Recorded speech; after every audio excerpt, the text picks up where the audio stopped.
YouTube. We're famous. Okay.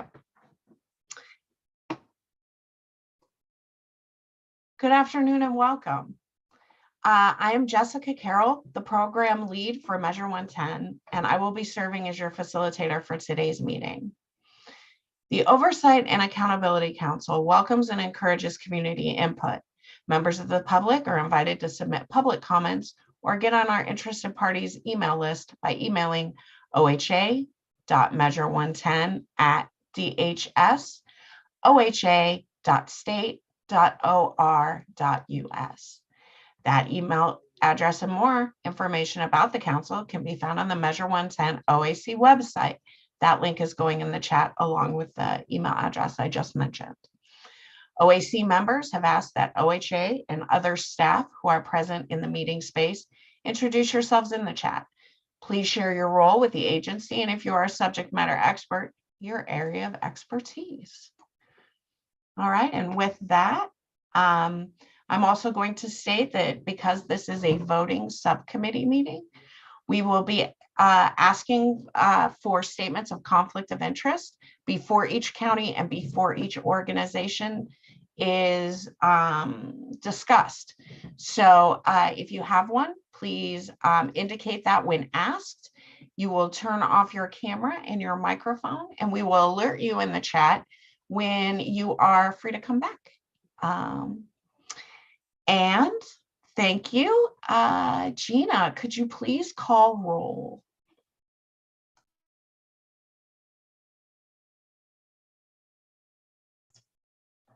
Hi, everybody. I'm Gina. Welcome today. For roll, do we have Nicole? Yes, I'm here. Thank you.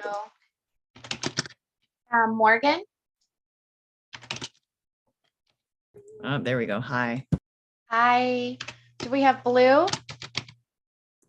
Yes, here. Hi, thank you, Blue. Leticia? I'm here. Leticia. Sabrina? Yes, I'm here. Hello, hello. And Zeb?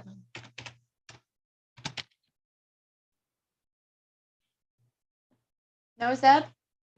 Sorry, I'm having a little technical difficulties. I'm here. All right, perfect. We are good to go. We have, and then Henry? No, Henry. All right. And I will just, okay,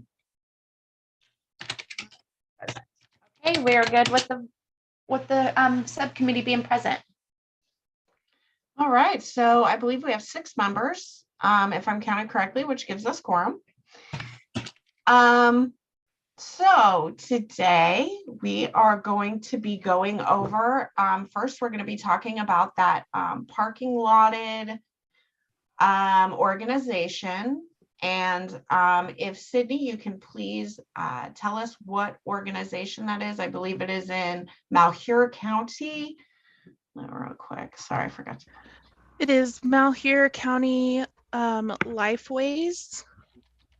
Does anybody, can you stay off? Yeah. Does anybody have a conflict with Lifeways in Malheur County? Hearing none. Sydney, could you please let us know what they applied for? I can.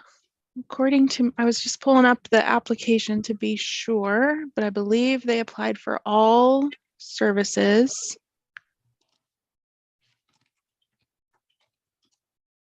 Perfect. So Lifeways in Malheur County can be found in your Malheur County or rubric workbook under those corresponding tabs. And with that, I'm going to send it over to the subcommittee.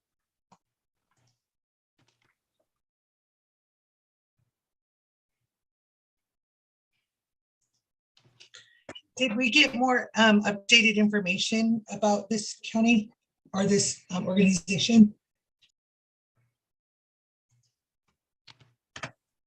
Yes, yes. And so the advice that we have is to simply look at this organization on its merits only for only this county.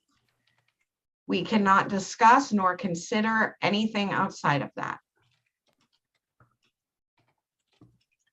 Okay, so what I hear there is we should just fund it and let them work it out in contracting. If the county chooses and wants to fund this organization, absolutely. Yep. Because we were just concerned how like the interplay with that, but I think that's a little bit beyond our scope right now if we support their application. Otherwise, we should just fund it and let that stuff come out in the wash. I guess if we're reviewing each application on its own merit, that's where the issue comes into play. So we need to, let me rephrase that maybe, and let me know if this helps. And if it doesn't, please let me know.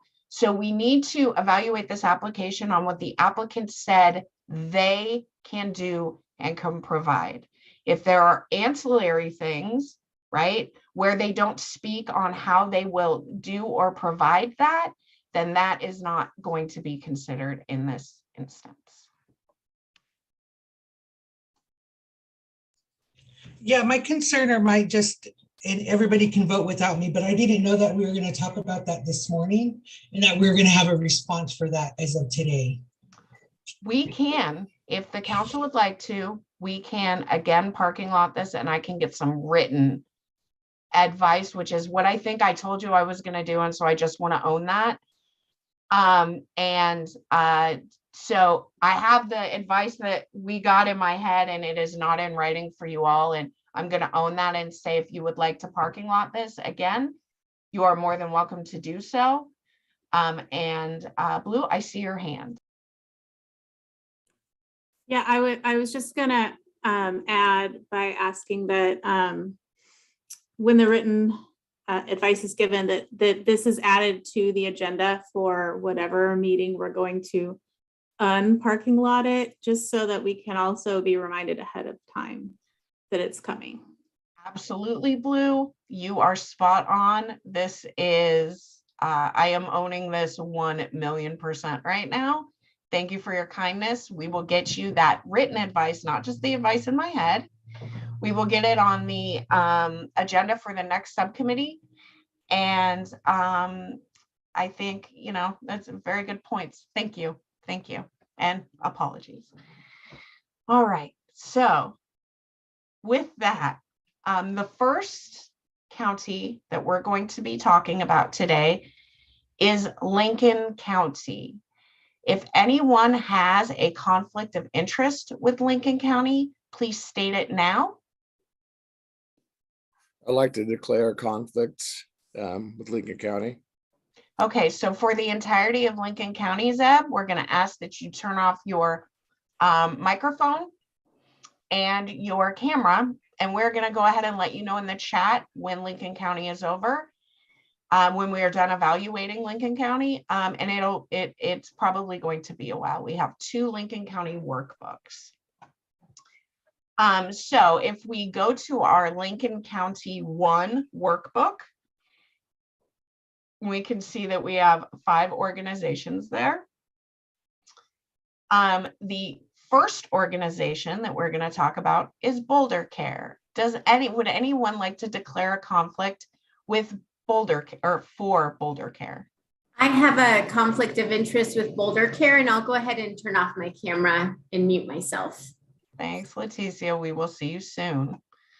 All right. And so for purposes of just the fact that we're in a live meeting, I just want to restate that we do still have quorum and enough folks to vote for Boulder Care. So Boulder Care. Boulder Care has applied to provide SUD treatment, peer support, and harm reduction in Lincoln County. You can find the Boulder Care evaluations under the Boulder Care 1 and Boulder Care 2 tabs. Subcommittee, what say you?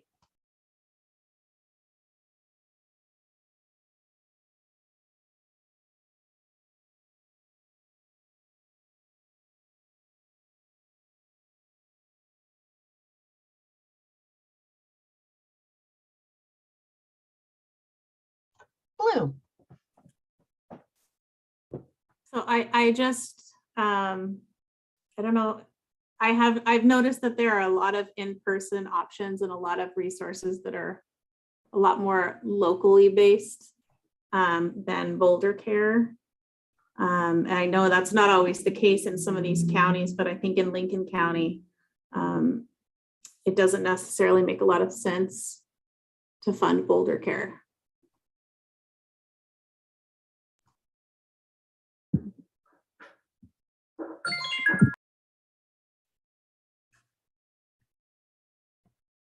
Yeah, I think that makes sense for this county.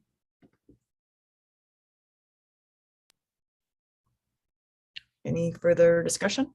Nope, I'm in agreement. All right, I make a motion to not fund Boulder Care for Lincoln County. I second that motion. Okay, so we have a motion from Morgan not fund Boulder Care for Lincoln County. We have a second from Nicole. And Regina, when you're ready, can we take that vote?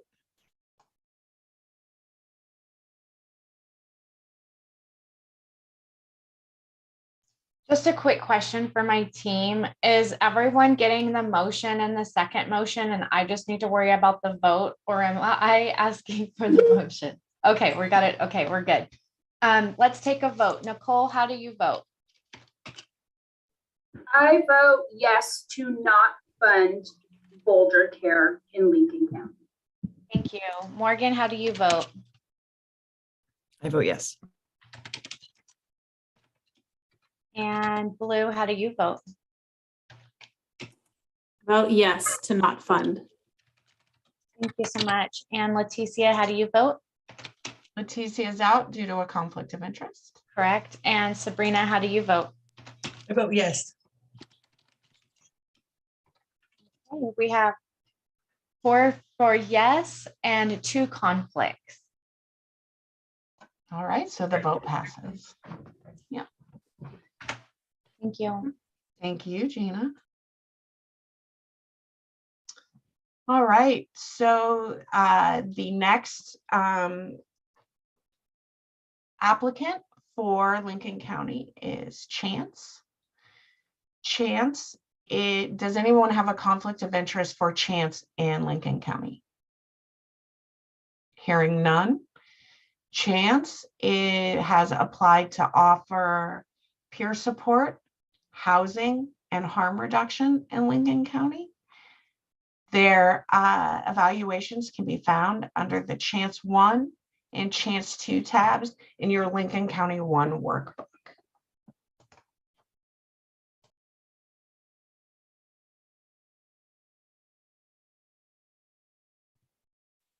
Okay, so I reviewed Lincoln County. I think I remember this application. It was fairly strong, a few imperfect things, but I would say partial funding. Blue? So I actually had asked for the application because there were a couple things that were not clear to me. So in the application, all of their housing is actually in Lynn County, other than possibly hotel vouchers. So because I'm from the area, Lynn County is not next to Lincoln County. You have to go all the way to the other end of Lincoln County, go through all of Benton County to get to Lynn County. It's easily an hour-and-a-half drive if you're in a car and you're not waiting for like a bus. So I'm unclear as to why we would be funding housing that is so far away in from Lincoln County. And I don't know if this is an example where they cut and pasted and they didn't take the time to parse out things for Lincoln County specifically. And I'm also wondering if they asked for, I think it was like 20 beds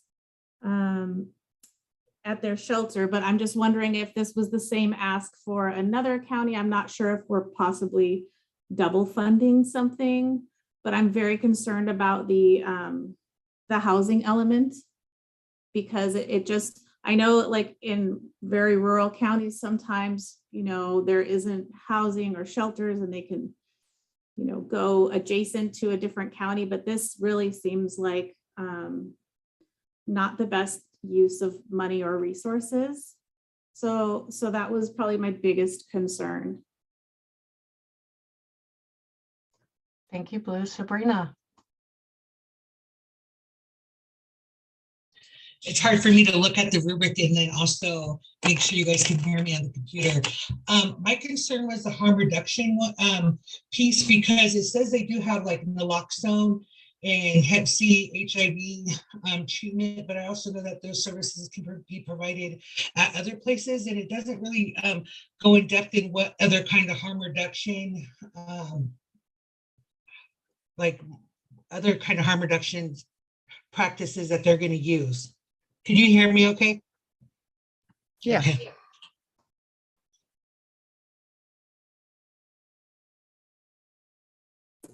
And I will just add that it did seem like they were being kind of vague with some of the harm reduction interventions. So that was a concern as well. Those in one spot in one of the rubrics, it says they support individuals with harm reduction practices, basic needs and support. Like, I don't know what that means. And it almost sounds like they're using a harm reduction philosophy, but it's not necessarily an intervention. And I know that naloxone is, and we've talked a little bit about how, that's sort of a bare minimum intervention. So I do have some concerns about that as well. Thanks, Blue.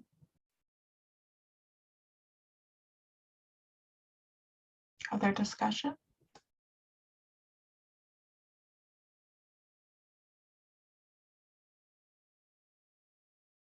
How would we feel about funding for peers?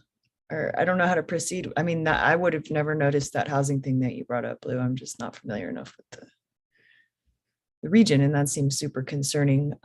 Their peer mentoring part sounded strongest. So should we just fund for peers? That is an option. I would support that. All right, I make a motion to fund change for chance, whatever it is, for peers. All I right, second that motion. thank you. So we have a motion from Morgan to fund Chance for peer support in Lincoln County. We have a second from Leticia. And whenever Gina is ready, we can go ahead and vote. Yes, we're going to take a vote. Nicole, how do you vote? Yes to fund for peer support. Thank you. Morgan, how would you vote? Yes. Blue, how would you vote? Yes, for peer support. And Leticia, how do you vote? Yes. And Sabrina, how do you vote? Yes. We have 1, 2, 3, 4, 5 yeses and 1 conflict. Thank you. All right, that motion passes. All right, the next organization that we are going to evaluate is Equinox Clinics in Lincoln County. If anyone has a conflict of interest, please declare it. Hearing none, Equinox Clinics in Lincoln County is proposing to provide SUD treatment, peer support, and harm reduction. Their evaluations can be found under the Equinox Clinics 1 and Equinox Clinics 2 tabs in your Lincoln County 1 workbook.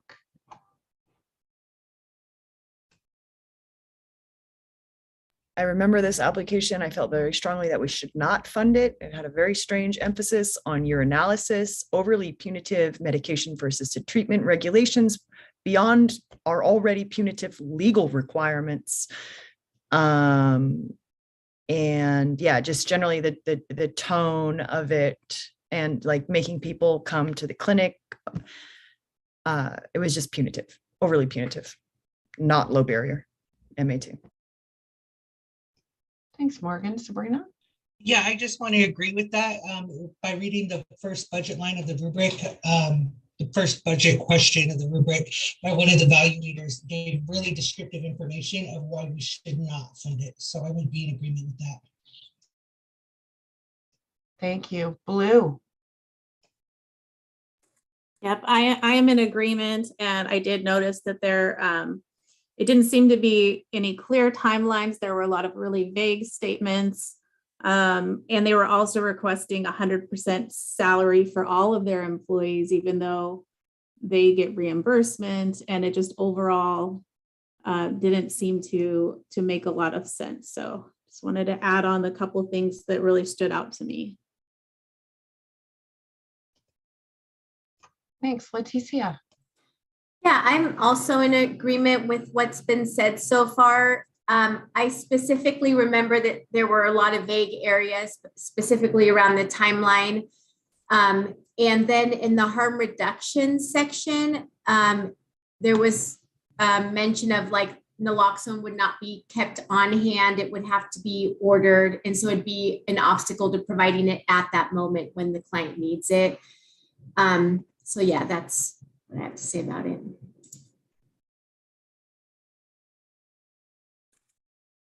Like to make a motion to not fund Equinox. Second that motion. All right, so we have a motion from Blue to not fund Equinox clinics in Lincoln County. We have a second from Morgan. Gina? Thank you. Nicole, how do you vote? Yes, to not fund Equinox Clinic. Thank you. Morgan, how would you vote? Yes. Thank you. And Blue, how will you vote? Yes to not fund. Leticia, how do you vote? Yes. And Sabrina, how do you vote? Yes. Thank you so much. We have 1, 2, 3, 4, 5 to not fund, and we have 1 conflict of interest. Thank you. Thank you, Gina. That motion passes. All right, the next organization that we are going to talk about is Faith Hope Charity in Lincoln County. Would anyone like to declare a conflict? All right, hearing none, Faith Hope Charity is applying to provide peer support in Lincoln County. Their evaluations can be found at FHC1 and the FHC2 tabs in your Lincoln County 1 workbook.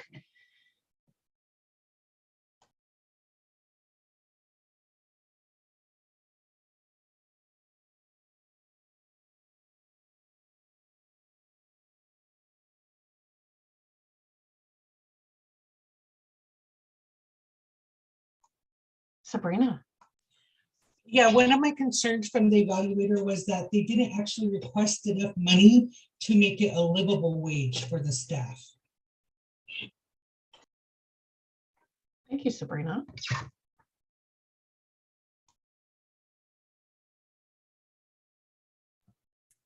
Yeah, I again remember this application. It's the only Black-led nonprofit in the region. I had some concern that for so long they had dealt with the parole and probation population that some of those policies may have trickled down into their own policies, but that this application absolutely merits funding. I would, as just Sabrina said, consider the reviewers' comment to fund them at a higher rate so that their peers may be paid a livable wage.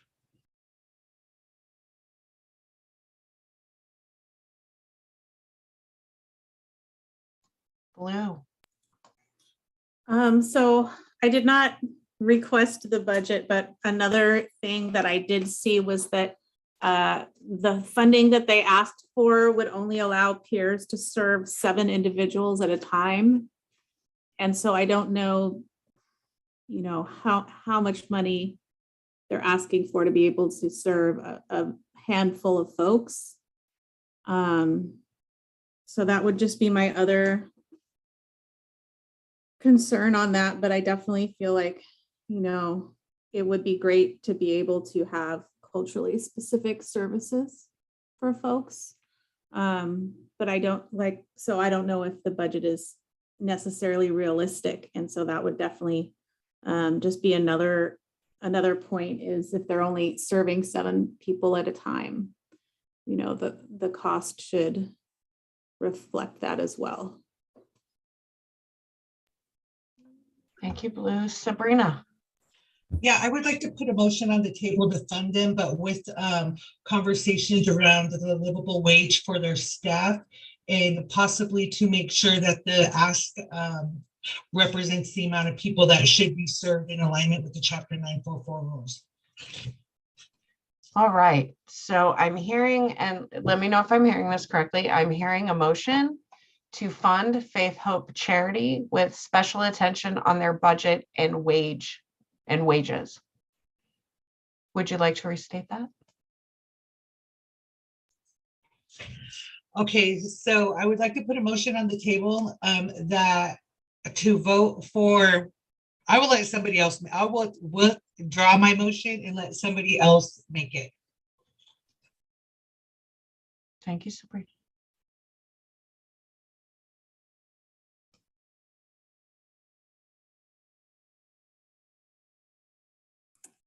Okay, I'm gonna try.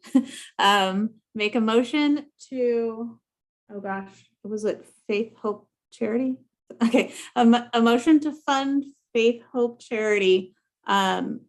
However, make sure that the peers are paid a living wage, and make sure that the budget is proportional to the amount of people that they are serving. Really quickly, before we get a second, can I ask the team if that was clear and we were able to document that motion? Okay, thank you, Sydney. Do we have a second? I second the motion. I don't know why I muted myself to talk. That's opposite. All right, so we have a motion on the table to fund Faith Hope Charity for Lincoln County with special attention to the budget, ensuring that peers have a living wage and the participants are proportional to the amount of money that they're receiving. Is that correct? All right. All right. I'm going to send that over to Gina. All right, we're going to take a vote. Nicole, how would you like to vote? Yes, to fund Phoenix Wellness. Thank you. Morgan, how would you like to vote? Yes. Lou, how would you like to vote? Yes. Leticia, how would you like to vote? Yes. Sabrina, how would you like to vote? Sabrina, to everyone, yes. In the chat, please note that Sabrina voted yes in the chat. All right, and we have one conflict of interest. This one passes with 1, 2, 3, 4, 5 votes for yes and 1 conflict of interest. Thank you. Thank you all. The next organization that we're going to discuss is Phoenix Wellness Center. Phoenix Wellness Center has a, oh, does anyone have a conflict of interest for Phoenix Wellness Center? Please state it. Hearing none, Phoenix Wellness Center has applied to provide SUD treatment, peer support, harm reduction, and supported employment for Lincoln County. Committee.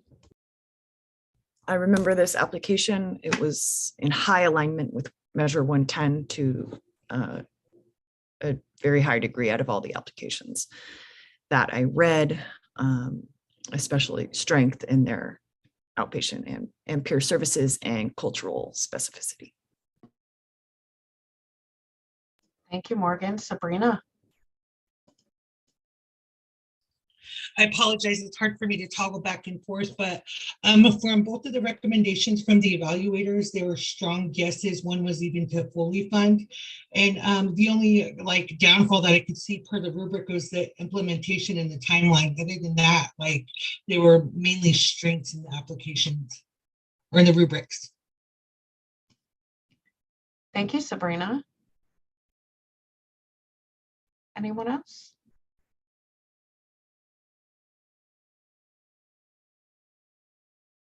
Blue.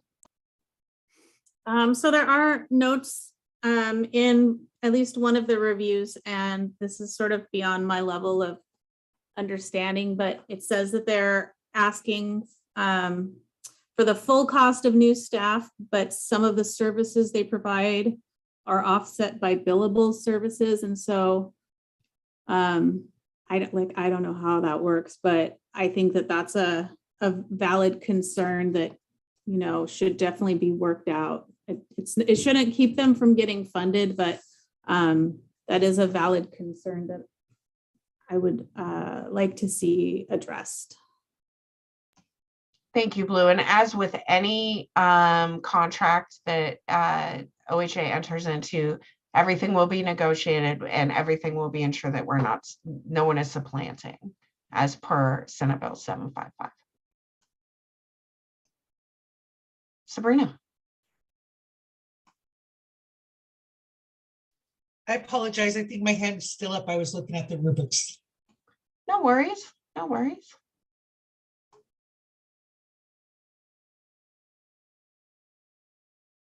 Leticia. Yeah, there was one more concern that was noted in the budget section. And it said something about funding for the office space that is essential overhead could be better used for direct services. And so there's a recommendation that given the need of the community, to possibly, instead of utilizing the funding request for the office space, to put it towards an additional peer for outreach and engagement.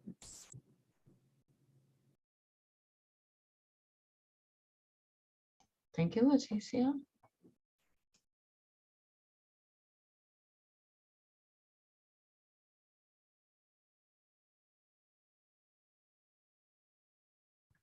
Yeah, I just, like Leticia said, I remember reading this, and no matter the strength of the application, the ask is very high.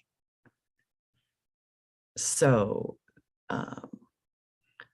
but like currently I can just feel in Lincoln County, we're approving asks that exceed the allowance, which will be worked out later. But to Leticia's point, things like that, a look at some of these budgetary asks will be needed, but they should still be funded for all services, I believe.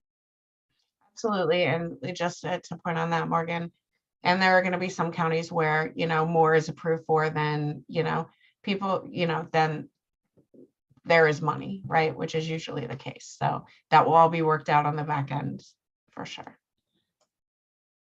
Leticia. I'll put my hand down.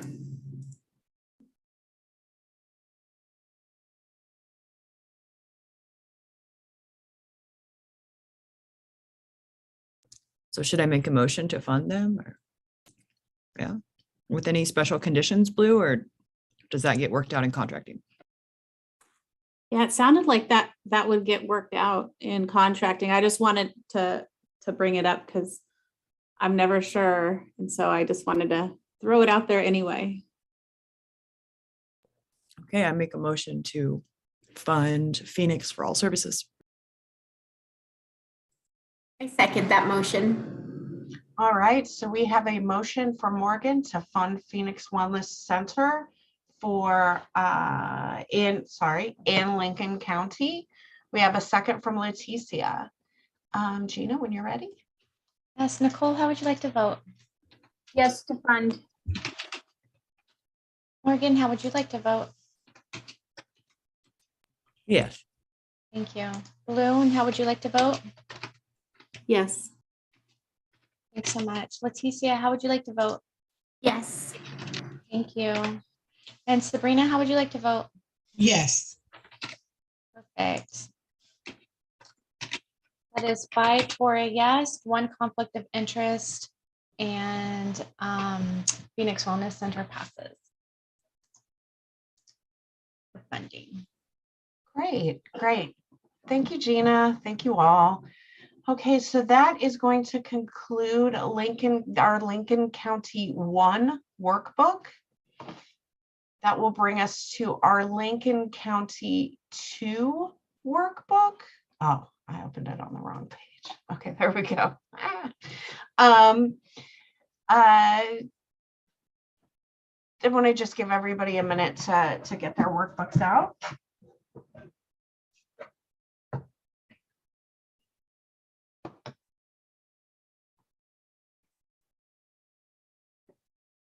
And while folks are doing that, I just want to remind you that we're still in Lincoln County. If you have a conflict of interest for Lincoln County, hopefully you already told us about it. And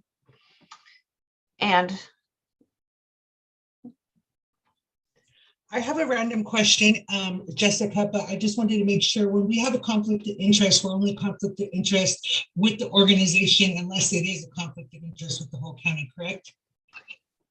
yeah, so you can have either, right? I think sometimes it's, yeah. Okay. So we have 7 organizations in our Lincoln County 2 workbooks. The first one, is everybody ready, or if just raise your hand if you're not, and I can slow up. I don't want to go too fast. The first organization is Bridges to Recovery. Anyone have a conflict of interest with Bridges to Recovery? Hearing none, Bridges to Recovery has applied to provide SUD treatment in Lincoln County.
Nicole, would you like to say something? I see you put something in the chat. Would you like to speak to that, or would you like us to read it for you? No, I can speak to that. I just don't know how to raise my hand in this, which is strange. But so I was looking at this application, and I feel that there's many sections that are unclear, and there's a lack of discussion on how they will provide services.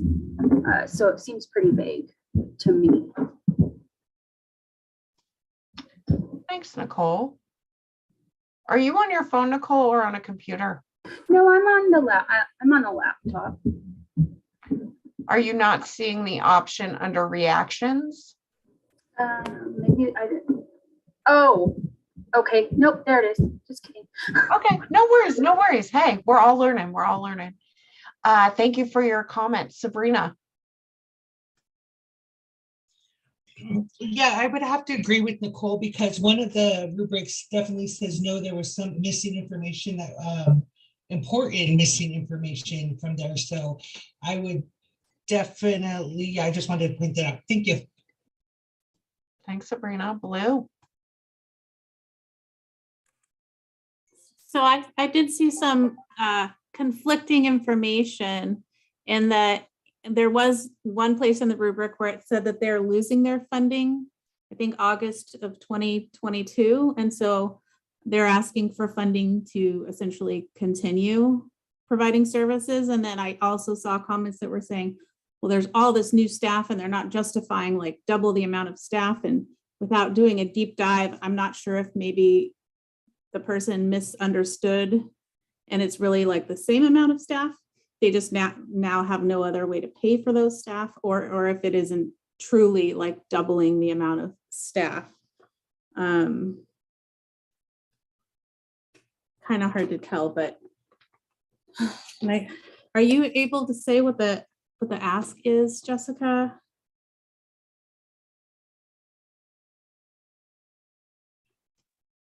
That is a good question. I don't think so. I don't think so. I'm going to err on the side of caution. What we And can I do, could though, request the budget. Yeah. I just stating it in a public meeting. So what I'm going to ask is for one Oh. of our support staff to send that number to you in an email. I just want to err on the side of caution, make sure I don't state something Okay. that's not supposed to be stated.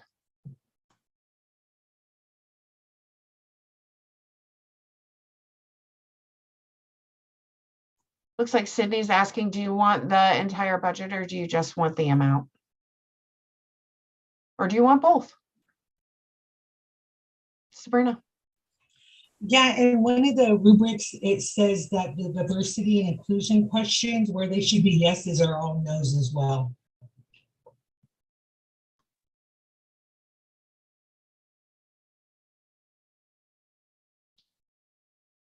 I would say, Sydney, why don't we just send all of the information?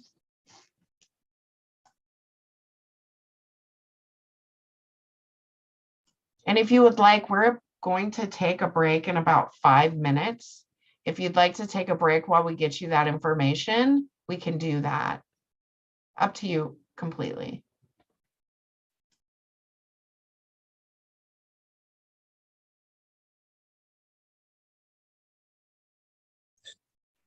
I'm definitely okay with taking a break, and I just want to let you know I can only stay until 3 o'clock today. Okay, we're making a lot of progress. I think that should be fine. So Sabrina is in favor of a break. What say you, subcommittee? Totally fine with that. I do have that 1 to 1:30 call that I mentioned yesterday, so I'll be stepping out shortly for that. All right, so it looks like I see Leticia, you're shaking your head. Okay, so why don't we go ahead and take, let's come back at 1. All right, we'll see you at 1. Oh, I see Nicole. There's the head shake. Okay, okay. All right, we'll see you at 1.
All right.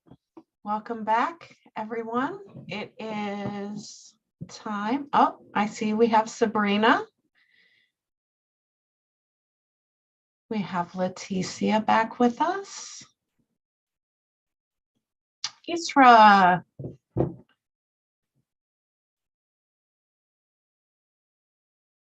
Hi, Gina.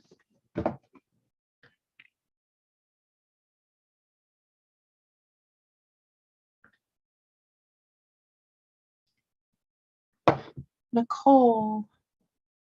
Hi.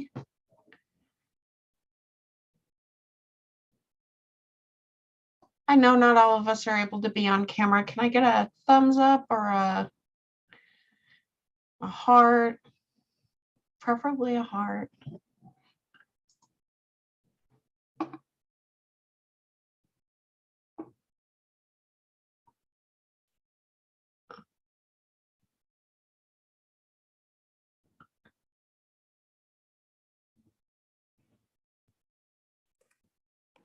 I just want to say I was having, I could not open the Excel file, but I did figure out if I clicked preview in my email, it would show in the body of the email. So that was, I don't need anything else sent, but it's taken me a little while to be able to see what was sent to us.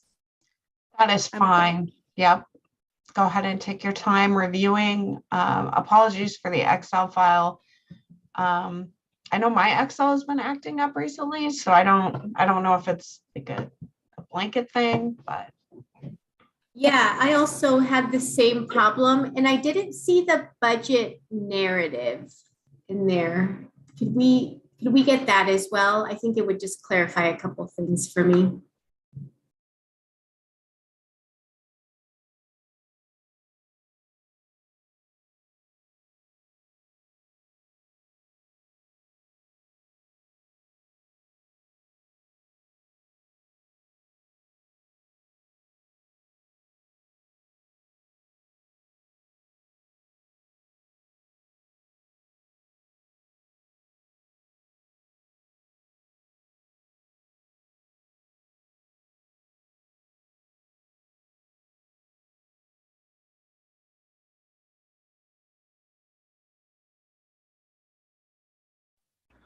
Just wanted to let y'all know there is not a separate file for the narrative, so it's likely included in each section of the application. I can look for that information and just send it in an email. Thank you.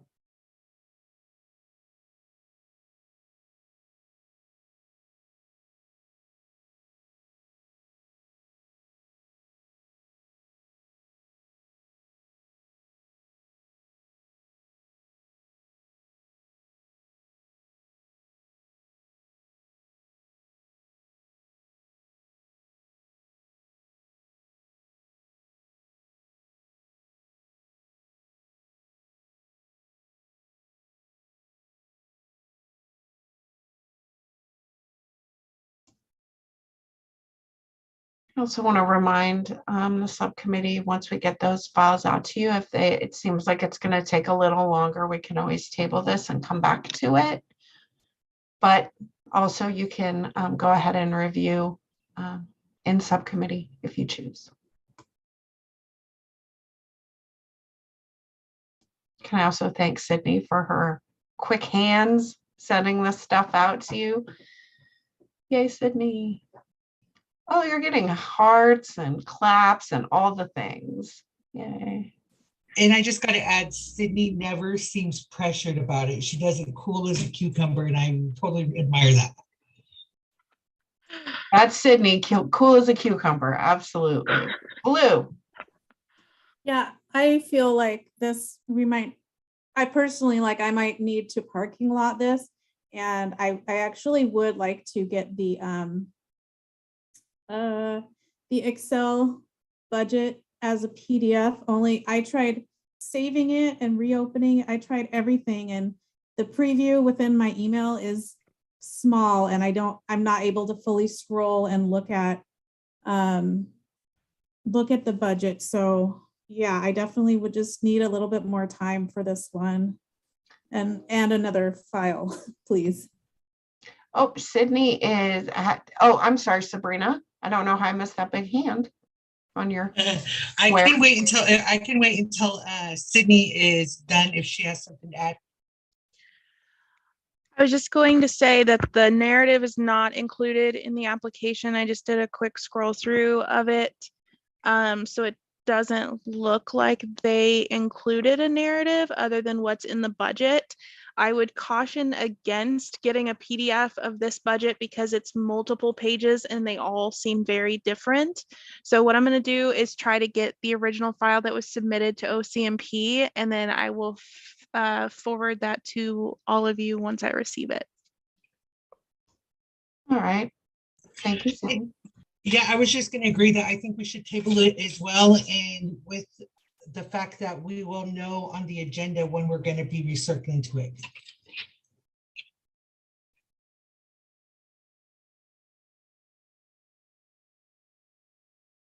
Do you need a motion?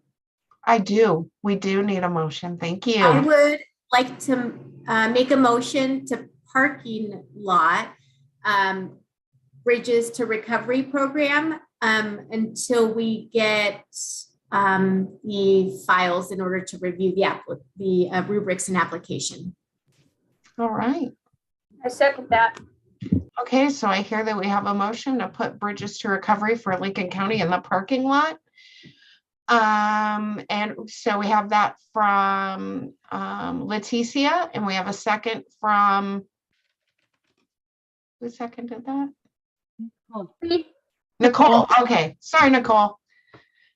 And all right, Gina. All right, Nicole, how do you vote? Yes to parking lot. Thank you. Morgan, how do you vote? Morgan had to step out for a short time. Yep. Blue, how do you vote? Yes to parking lot. Leticia? Yes. Thank you. And Sabrina? Yes. And then not available. We have 4 to go to parking lot, 1 unavailable to vote, and 1 conflict for Lincoln County. Thank you. All right, so the motion to put bridges to recovery in the parking lot passes. Thank you all. The next organization that we're going to look at is Reconnections Counseling for Lincoln County. Do we have any conflicts of interest? Hearing none, Reconnections Counseling has applied to provide SUD treatment and peer support in Lincoln County. Their reviews can be found under the LC Reconnections 1 and LC Reconnections 2 tab in your Lincoln County 2 workbook.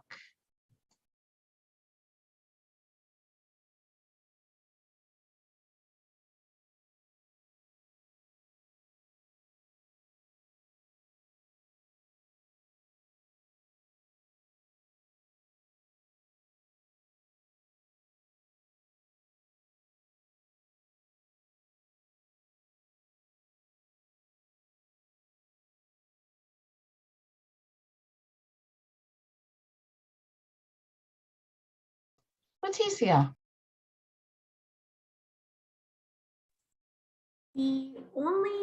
There is one thing in looking at both rubrics, it looks like it's hard to tell. One of them does not have the SUD section completed, and the other one does have the SUD and the peer support, peer mentoring and recovery services filled out. So I'm just curious about what their budget is requesting. Thank you, Leticia. I'm going to make a suggestion. If you would like to parking lot this so that we can figure that out, that would be an option for you all.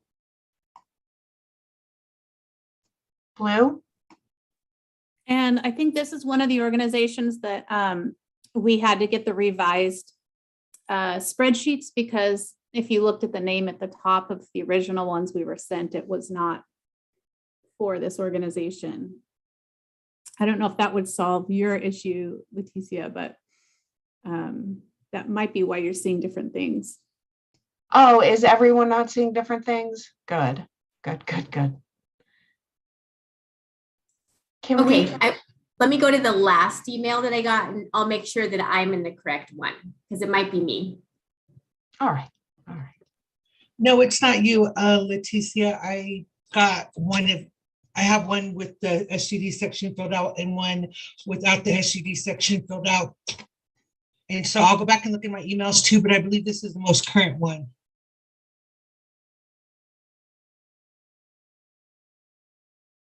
And we have staff looking at that right now to see if it was sent out correctly the second time.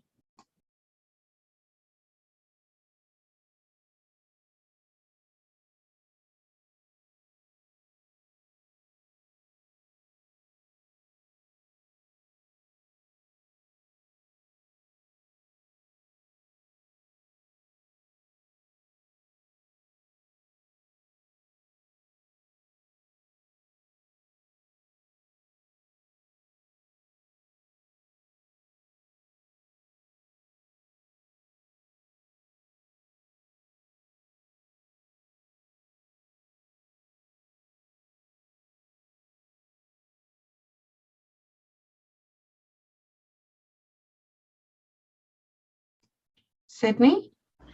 I didn't mean to clap. I'm sorry. I am looking at the application now. Reconnections only applied to provide peer support services.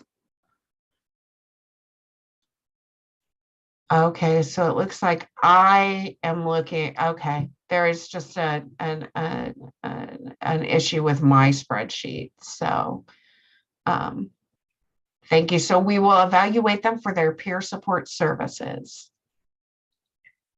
I also just want to add to that comment, just to get it on the record, Blue. When we revised those spreadsheets yesterday, we found that in most cases, the correct spreadsheet was there. It just had the wrong title on it.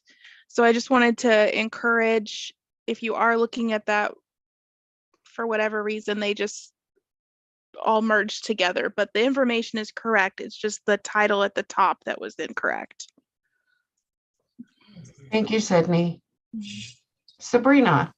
Yeah, so right off the top, like one thing that concerns me, because it's at the very top line of the rubric, is it says it provides minimum information related directly to serving communities of color or Spanish speakers. Applicant does not provide recruitment strategy for diversified workforce. Thank you for that, Sabrina.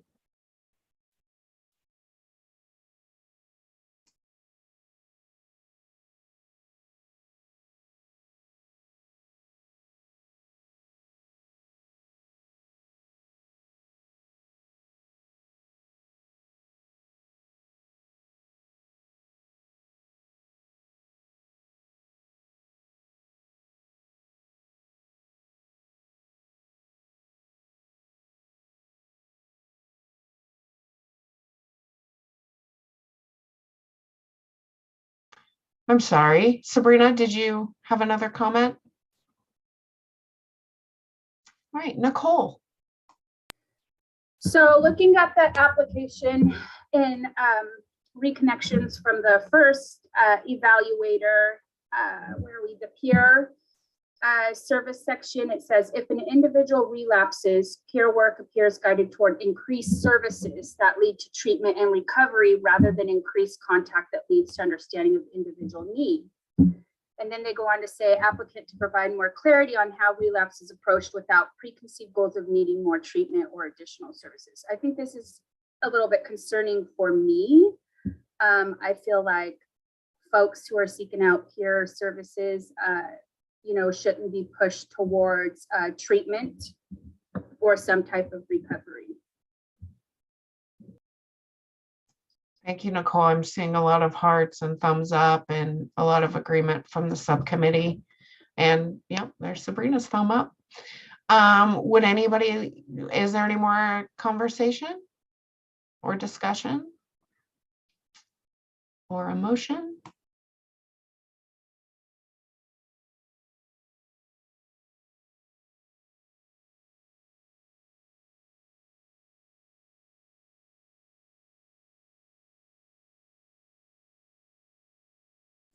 Nicole, are you raising your hand for discussion or to make a motion? No, I'm sorry, I'll take my hand down. No worries.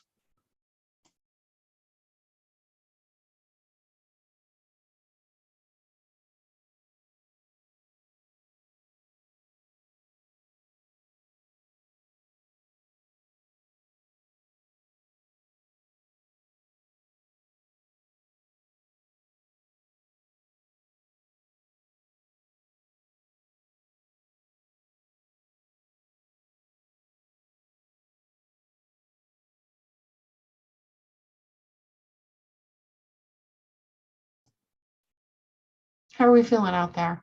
Still reading? That's fine. I'd like more clarity from them. Is that available on how they will approach an individual if they relapse?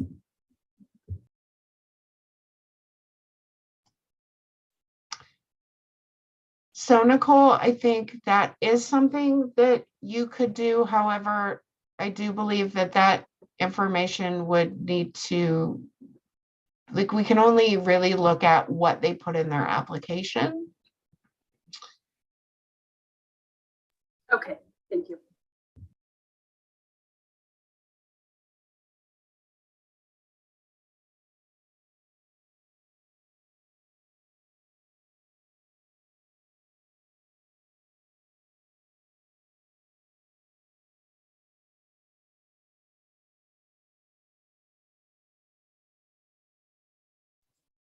So I'm just gonna go out there and say it on the limb. I'm conflicted because I feel like without diversity and inclusion of all people and with the high barriers for linking people to SUD, I would be more leaning towards no. Thank you, Sabrina.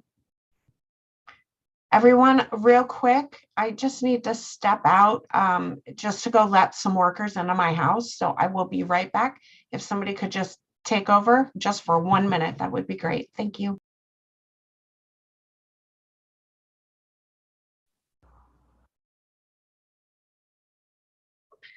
I'll do it. Hi, everybody. Does anyone have a motion, whether that would be to make a decision today or table it or whatever you all feel?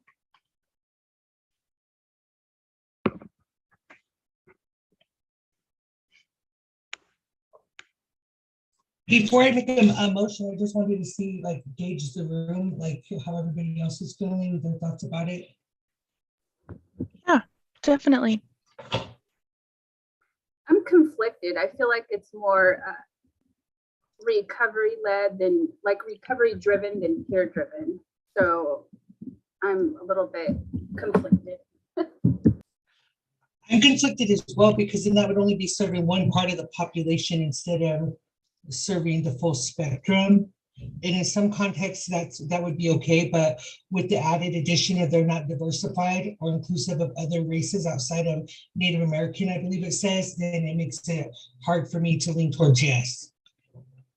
Yeah, I'm in agreement with that as well. I'm going to make a motion. I'm going to make a motion that we not fund this application. Reconnections counseling.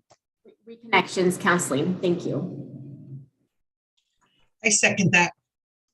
All right, so we have a motion from Leticia not to fund Reconnections counseling with a second from Sabrina. Gina, when you are ready. Nicole, how would you like to vote? I vote yes to not fund Reconnections. Thank you. Morgan, not available. Lou, how would you like to vote? Yes, not to fund. Leticia, how would you like to vote? Yes. Sabrina, how would you like to how would you like to vote? I would like to vote yes.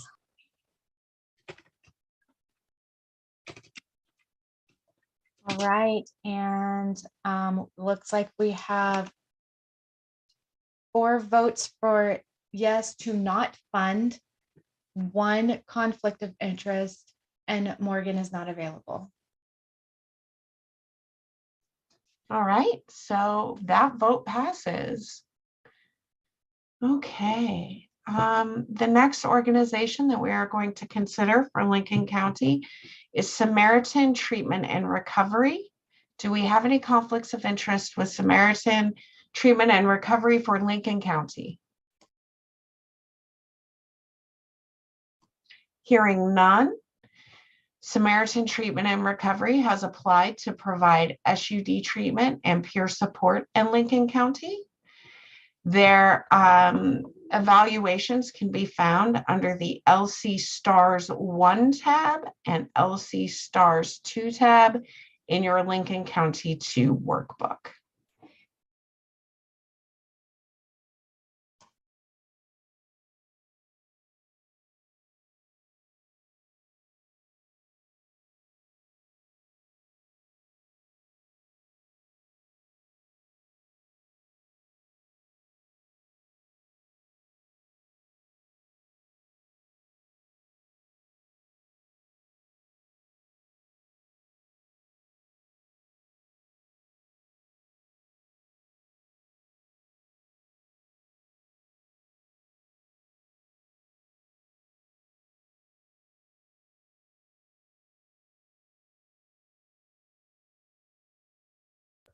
It appears there's a lot of missing information in this application while I review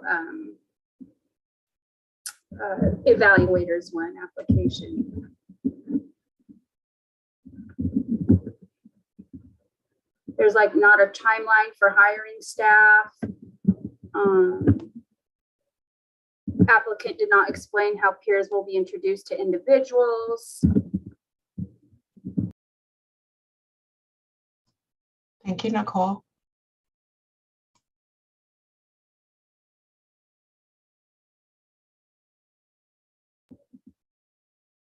In addition, budget does not appear to give a livable wage to peers.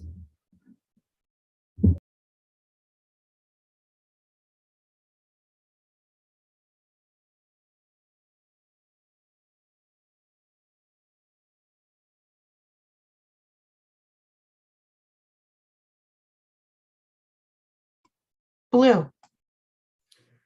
So I am seeing on one of the rubrics under peer support that it says they currently have one peer support specialist working in residential treatment, 1 working to support women and youth, and then 2 addiction peer support specialists working on a rural outreach grant in East Lynn County. And so I'm not sure if the people who were doing the rubrics like missed information about specifically Lincoln County. Or if this would be funding people doing work in Lynn County, which again is not right next to Lincoln County.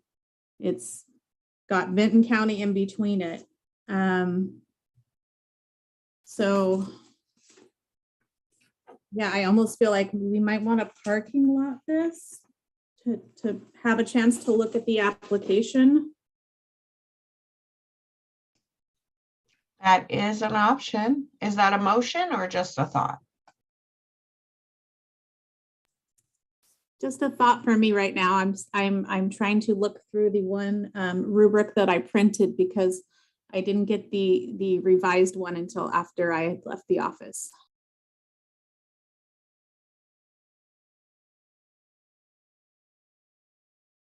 Thank you, Blue.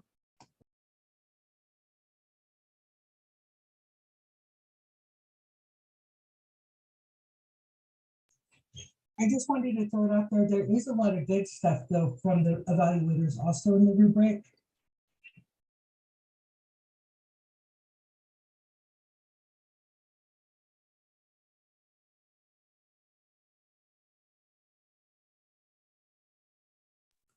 I'm gonna call on myself. No. So I did, oh my gosh, what section is this in? I don't even know what section I'm in. I guess it's towards the beginning. I did find where the evaluator did put in that they want to have a part-time peer at one of the hospitals or half-time at each of the 2 hospitals that are, I think, located in Lincoln County, to be able to do peer support. And I'm pretty sure that this is sort of using the model that is used, I think, across the state, where if folks come in with substance use related infections or for an overdose, that the peers can connect with them there. So there is a specific Lincoln County call out with how they will be doing this work in Lincoln County. Fantastic. And thank you for calling on yourself, Blue. I really appreciate that. Leticia. Thank you, Blue. Thanks for pointing that out. That was really helpful. So I did see where it says that they would have the part-time, I guess, 0.5 full-time PSS at Samaritan North Lincoln Hospital, and then 0.5 full-time employee at Samaritan Pacific Communities Hospital. And like the first rubric says, it would be better to have 2 full-time peers rotating at the hospital emergency department, as long as the salaries and wages are livable. I really like that recommendation to have 2 peers. And so, and I'm in agreement with that too, and to make sure that it's, pertinent to that county, because I wasn't quite sure what Blue's comment was about it being in a different, something else being in a different county. I couldn't read that in the rubric, but I would be in agreement with funding them, as long as it could be per the recommendation, which is 2 peers at a livable wage. I will second that. All right, so we have a motion to fund Samaritan, and you both for SUD and peer support, as long as there are 2 peers at a livable wage. Am I hearing that correct? Yes, that is correct. Thank you, Sabrina. And we have a second from, that was Blue? Okay, we have a second. Yes. From, thank you, Blue. So I have a lot going on in my house right now. It's hard to track sometimes. Great. So with that, I'm going to hand it over to Gina. Nicole, how would you like to vote? Yes on funding. Morgan, how would you like to vote? And Blue, how would you like to vote? Yes with the revisions.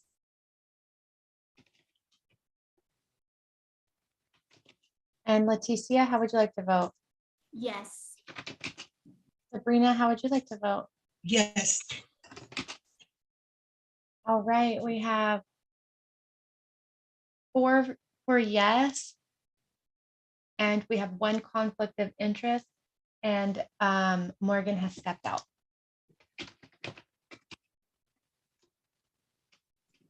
All right, thank you. We're going to need to wait for Sabrina to be right back because we don't have quorum without Sabrina.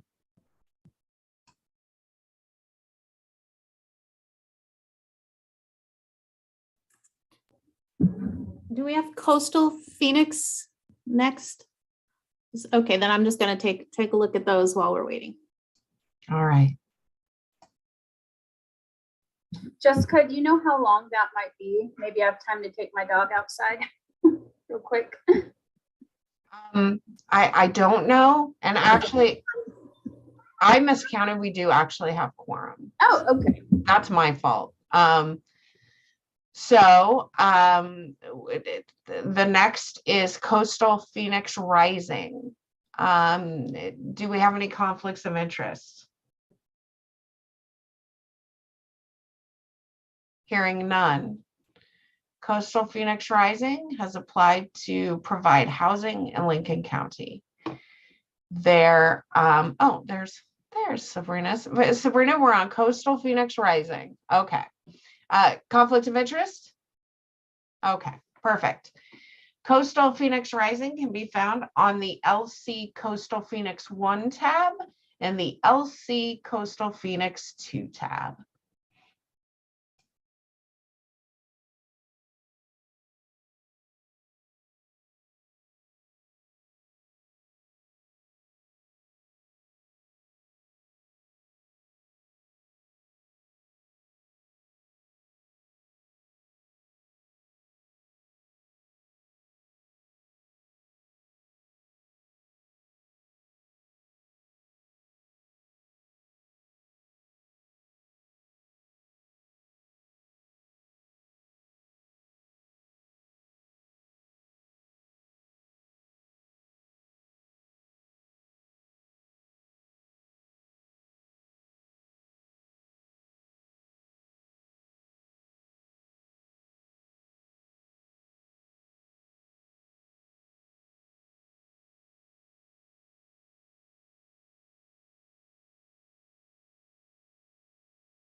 Yes, Blue.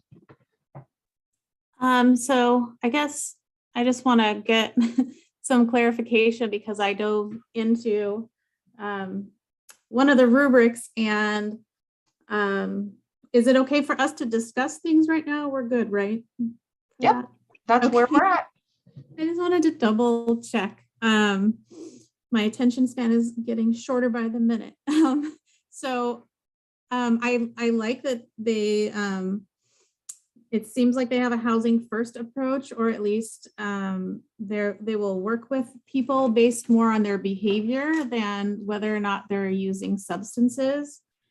And this definitely feels like it's a lot more in alignment with Measure 110 than some of the other housing applicants. And I did see some recommendations around not funding certain elements like data manager, vehicle, and those, I mean, I'm just going on limited information, but those do seem like important points that need to be looked at. But otherwise, it does sound like it's a lot more in alignment, and it sounds like it's located in Lincoln County as well, which is helpful. Thank you, Blue. Sabrina. Yes, I also agree with Blue, and so if there was more discussion, I don't know if there is, but I would think about putting a motion on the table, but possibly minusing the data manager position and any other position that's duplicative to services. Thank you, Sabrina. Blue?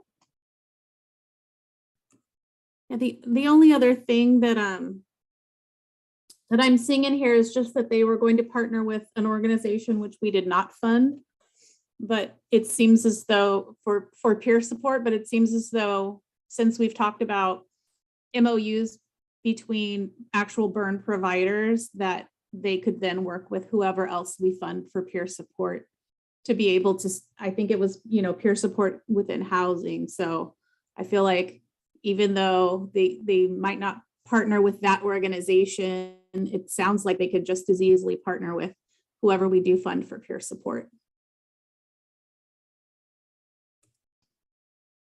Absolutely. You are required in your RFGA that MOUs be signed between the participating organizations in a burn.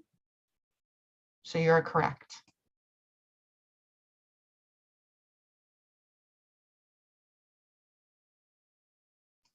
And I don't want to lose that. Sabrina, did you make a motion to fund Coastal Phoenix Rising with budget modifications? No, but I will now. Well, I don't want to push you to. No, I was just waiting for a little bit more discussion, but I agree. I would like to put a motion for Coastal Phoenix Rising with in contract, looking at the data manager position and making sure no other duplicate service positions are there. I don't know if that's the correct way to state it. All right.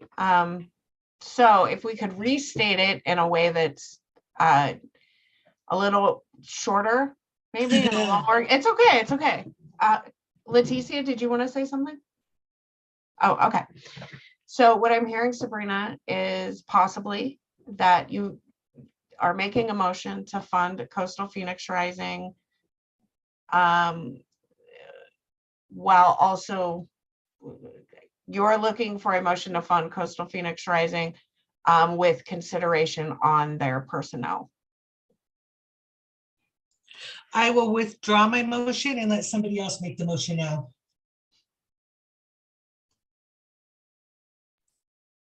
I'll make a motion.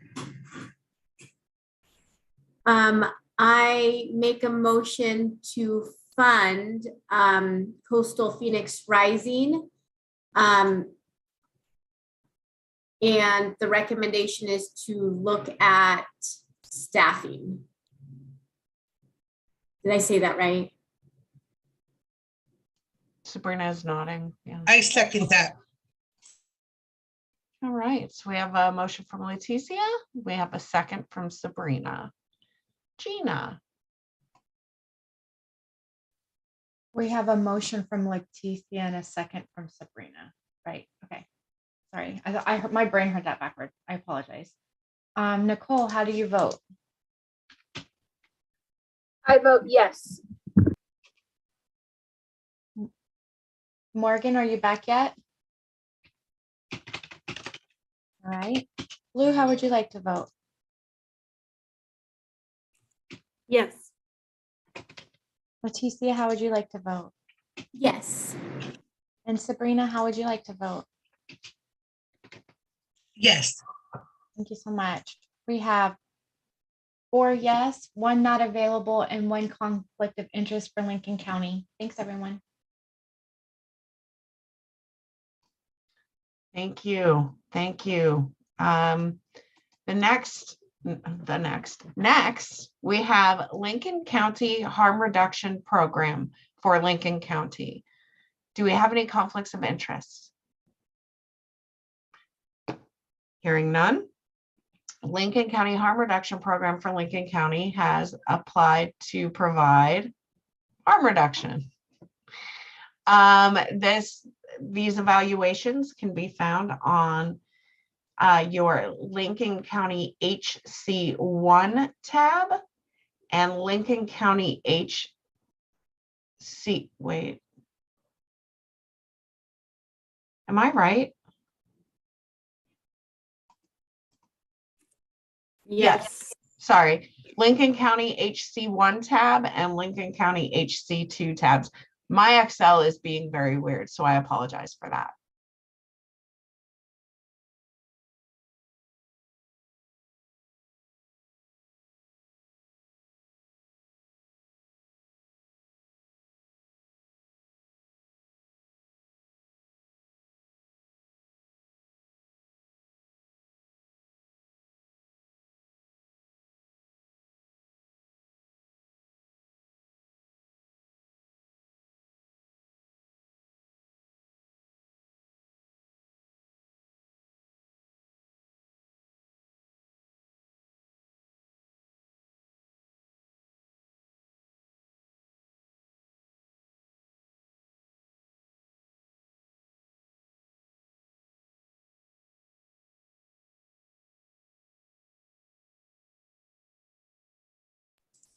I will call on myself. One thing I wanted to mention is looking at the budget, there was something in the budget part of the rubrics that said that applicant is specific with the attached budget as it relates to staffing plans. However, there is nothing in the budget that talks about how they're going to pay for supplies, harm reduction supplies. They didn't request any funding for that. So I would be curious to know where that's coming from.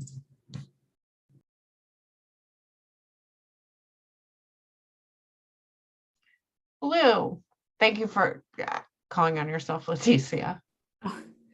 Yeah, so I did not see that specific comment, but a lot of harm reduction organizations can apply for a clearinghouse that provides supplies, which is, I believe, partially funded through Measure 110, as well as some other sources, but that also doesn't mean that that's what they're doing, but that is a program that does exist. And I think it's open to all different types of organizations. What I did see in the rubrics was there was a pretty clear call out in terms of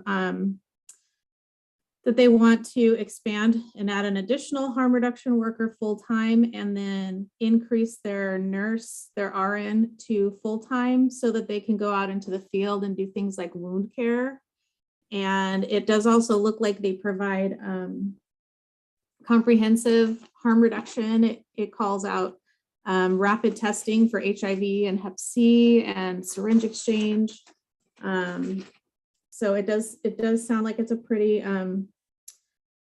complete comprehensive service. And the language was non-stigmatizing as well. Thank you, Blue. Sabrina.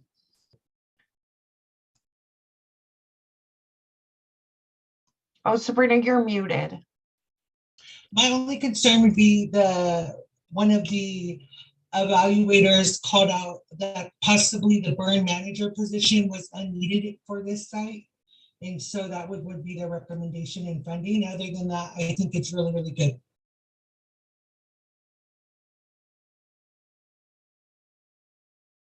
Thank you, Sabrina. Blue.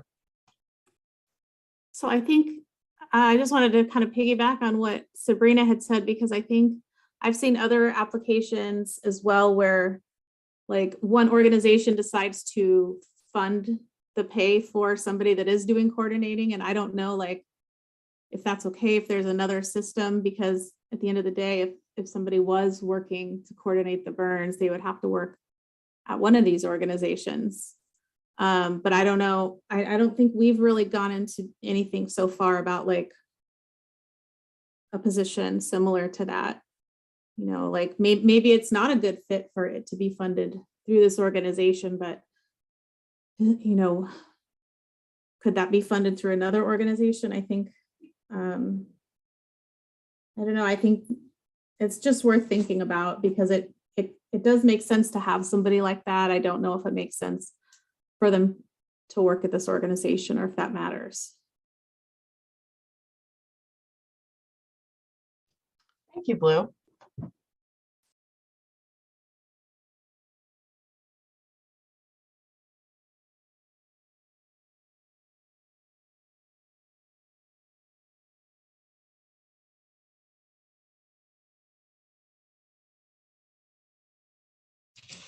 I would put a motion, but all my motions are super lengthy, so I'll go ahead and let somebody else do that.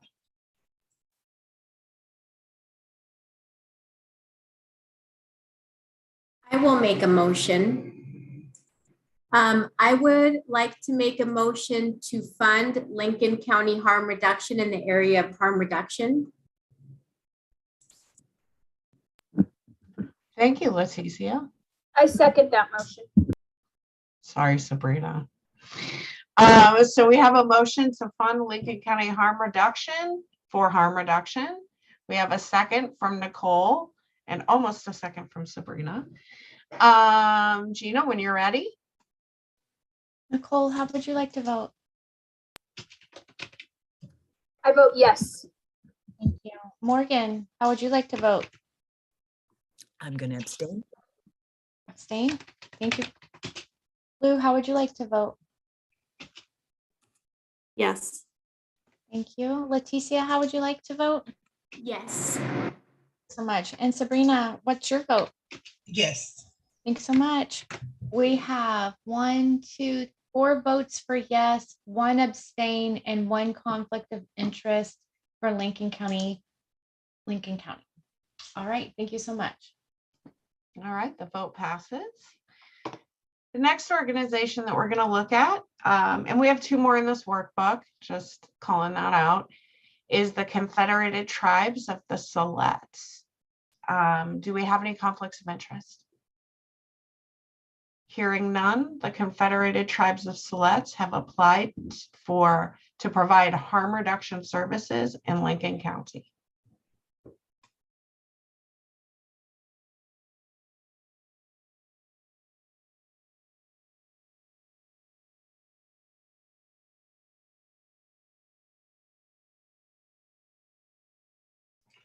Can you repeat that, Jessica? Are they applying to be part of the tribal burn or just applying to be a service provider outside of the burn, the tribal burn? So for Lincoln County, there was no tribal burn that applied. There was a Lincoln County burn that applied.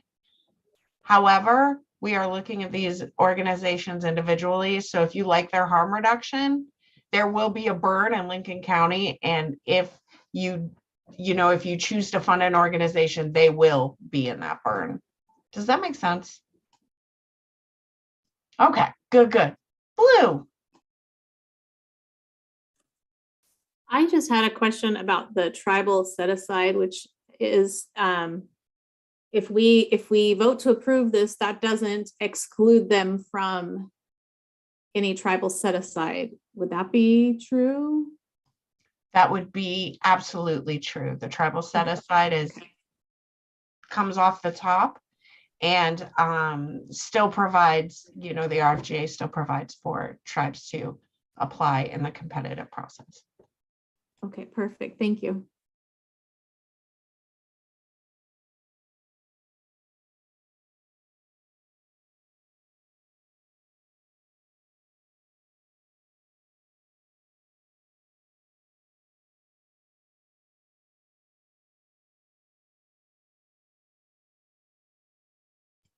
Blue. So I just want to go over what stood out to me in the rubrics. Is one of the reviewers felt as though they may need another full-time harm reduction worker instead of, I'm guessing, just one additional. And I think that sounds like a really like a recommendation that I would agree with as well. And it does look like they're pretty comprehensive as far as harm reduction. They do syringe exchange, overdose prevention, and they also really seem to have a pretty strong program. Yeah. Thank you, Blue. Yeah, I concur with Blue, but like both of the reviewers, I do take concern with the administrative cost there. So I would probably fund this and have them definitely talk that out in contracting because 31% for admin is way high.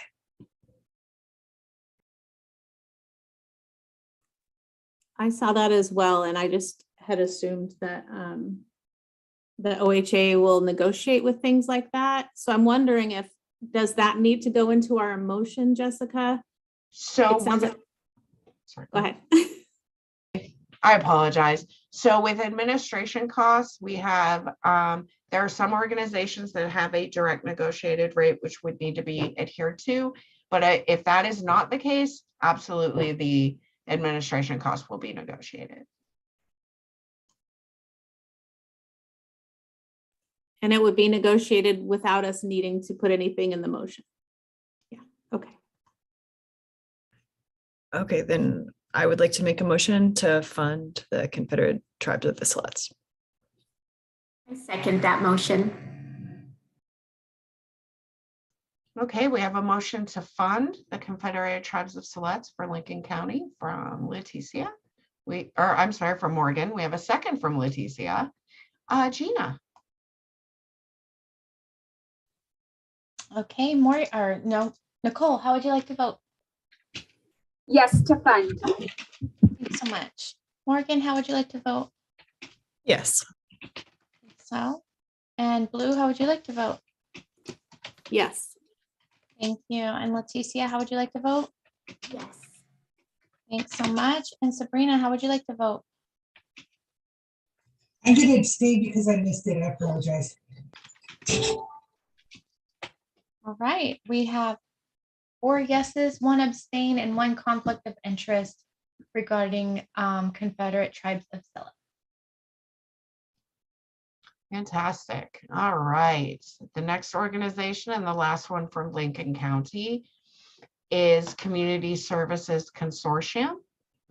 Do we have any conflicts of interest? Hearing none, Community Services Consortium is applying to provide supported employment in Lincoln County.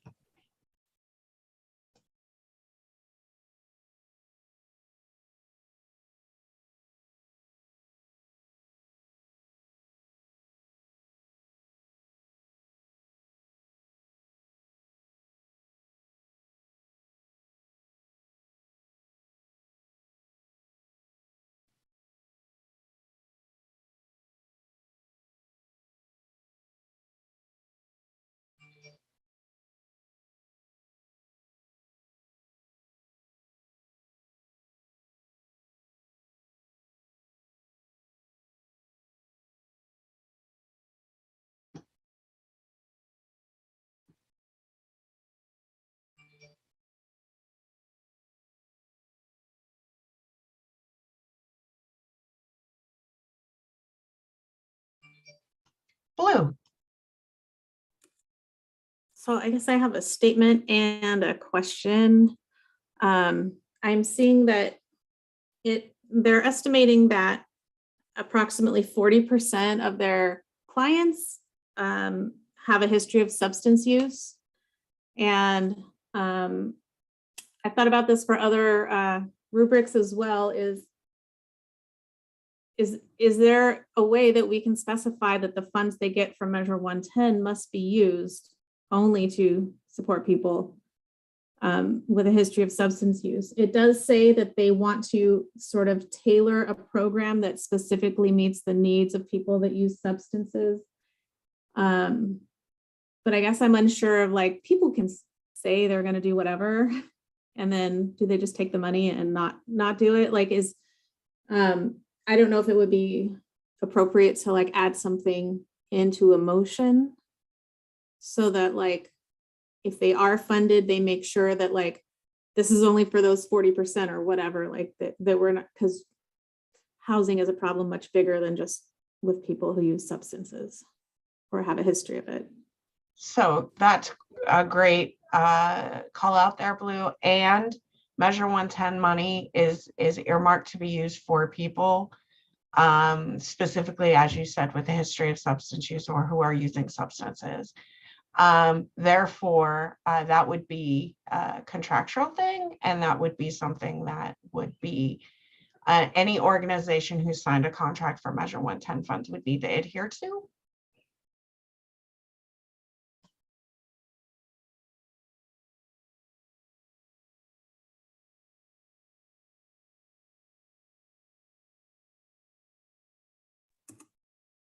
I know this is sort of adjacent, but I know you're saying that they should adhere to that, but like, who's watching, who's following up? Like, is that something when a contract is renewed that it gets looked at? I mean, yes, and that is, you all are going to decide on the reporting, right? And so that is where, and I think you have that vote coming up.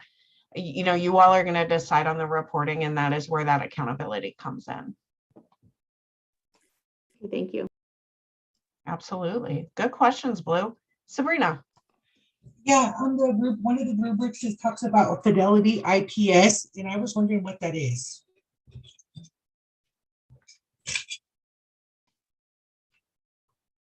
So IPS, and I'm trying to write, so there are 2 types of IPS. There's one in support of employment. I'm trying to remember what the acronym is. Because there are 2 IPSs. There's one in peer support, which is intentional peer support. And it's like left my brain, but I do know what it is. Let me, oh, Morgan, thank you. Thank Google, individual placement and support.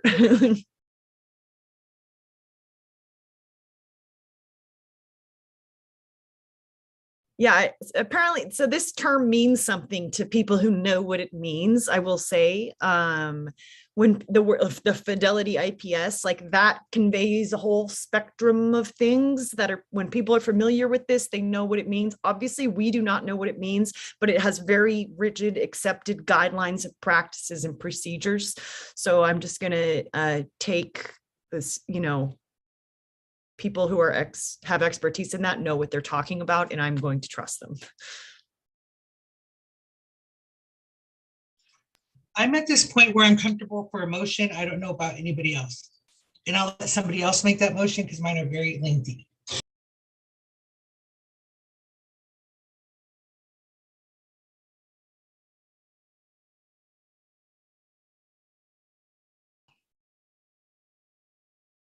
My only thing is that the particular reviewer clearly has expertise in this. So are we just making a motion to fund? Whether or not it's Fidelity IPS? I don't fully understand.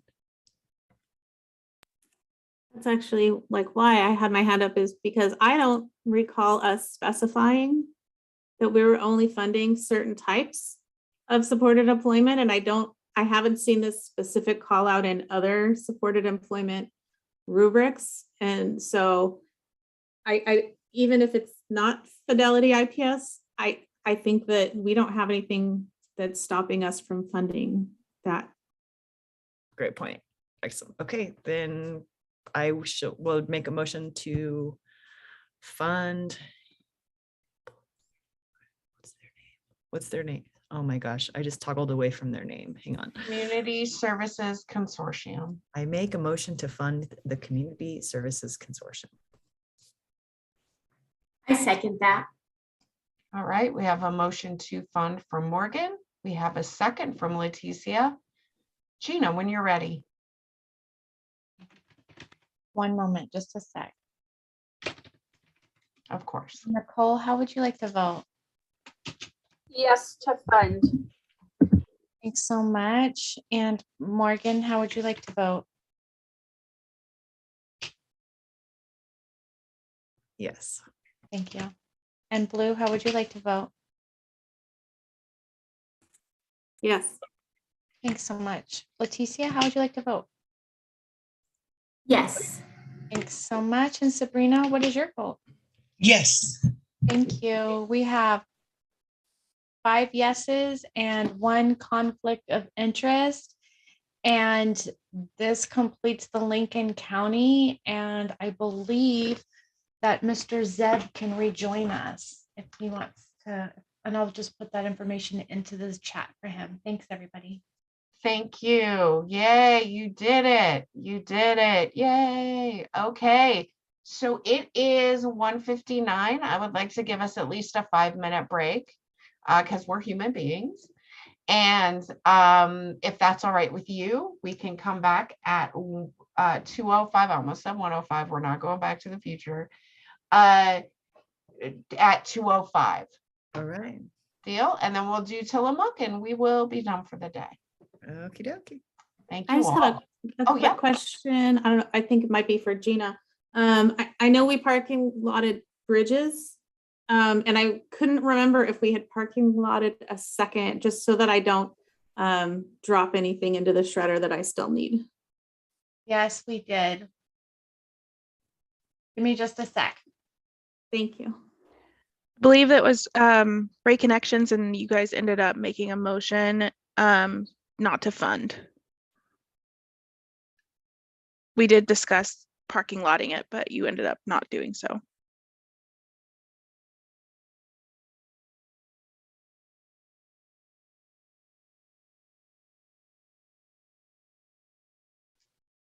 Bridges to Recovery parking lot motion. Okay, Yep, that's the only one that's so the only far. one. Okay, thank you.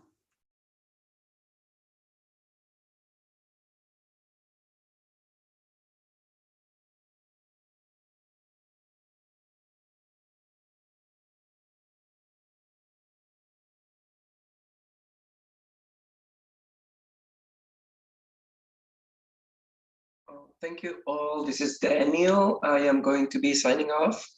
Everybody has a wonderful weekend. Bye, Danielle. Bye, Morgan. Thanks, Daniel. Gracias.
Hi, everyone.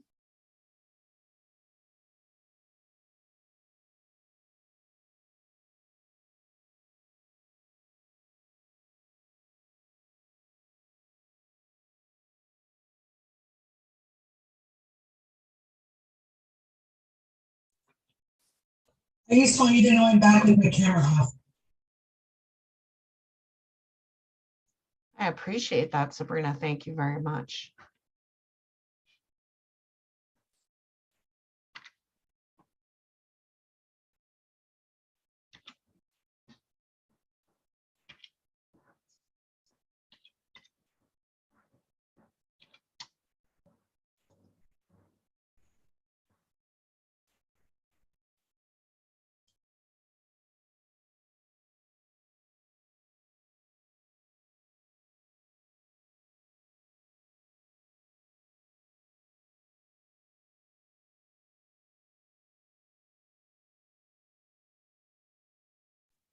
All right, is everyone back? I see Alfonso's thumbs up. Thank you, Alfonso. I see Morgan. Leticia's back. I know Isra's back. We heard Sabrina's back.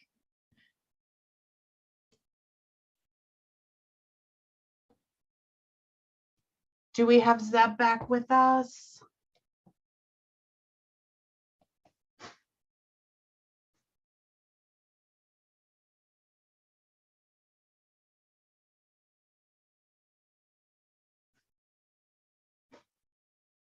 He might still be on his break. Oh, Nicole is there. He is with that hat to look. I'm back. All right. And just to let y'all know that I do have some folks doing some work in my house and it might get loud for a second. And when that happens, Alfonso's just gonna jump in. It'll be about 5-10 minutes. So thank you. Welcome back, everyone. The next county that we are going to discuss is Tillamook County. Does anybody have a conflict of interest for the entirety of Tillamook County? Hearing none. The first organization in Tillamook County that we are going to discuss is Boulder Care. If anybody would like to declare their conflict of interest, now would be the time. I have a conflict of interest with Boulder Care. I will be stepping out. Thank you, Leticia. We will let you know when to come back. And for Boulder Care, we have Boulder Care has applied to provide SUD, peer support, and harm reduction in Tillamook County. Their evaluations can be found on the Boulder Care 1 and Boulder Care 2 tabs.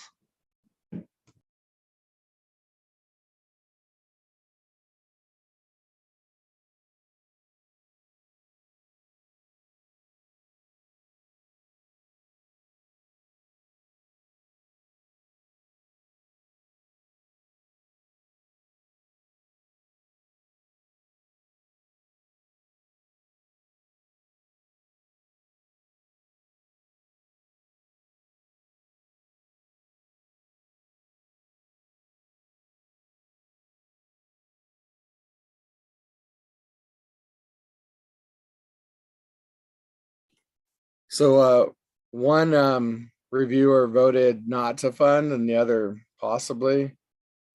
When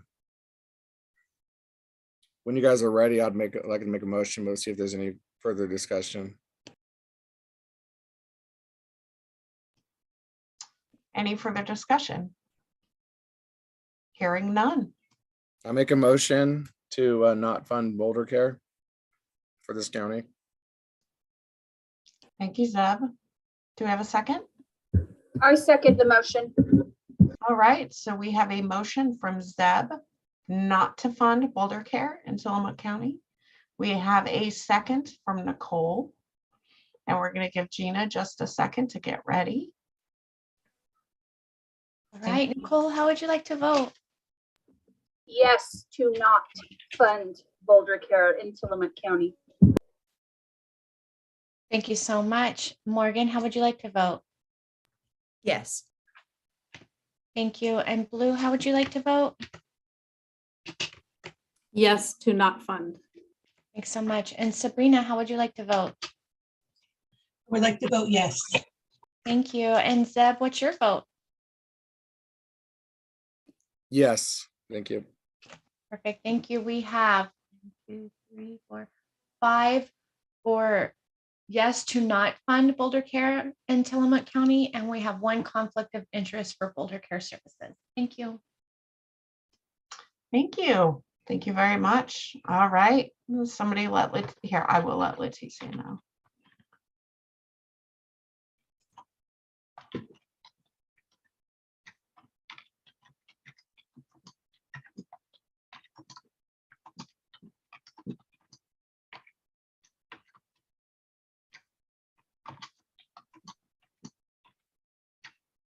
Leticia said in the comments that she'll be right back. She has to take a quick phone call. Okay.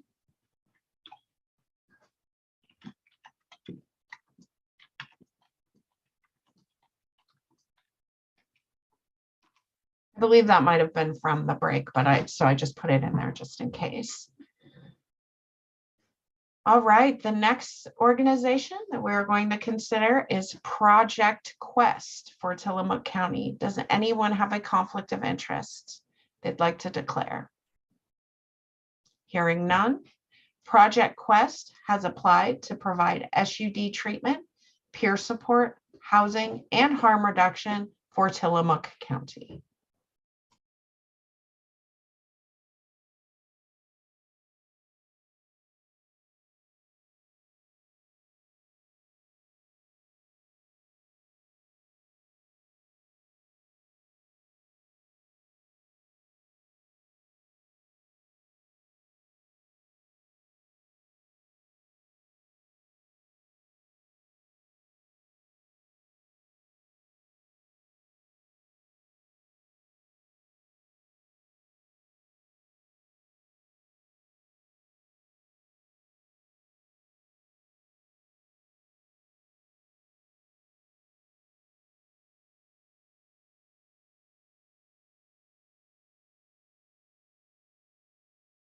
Yes, Sabrina.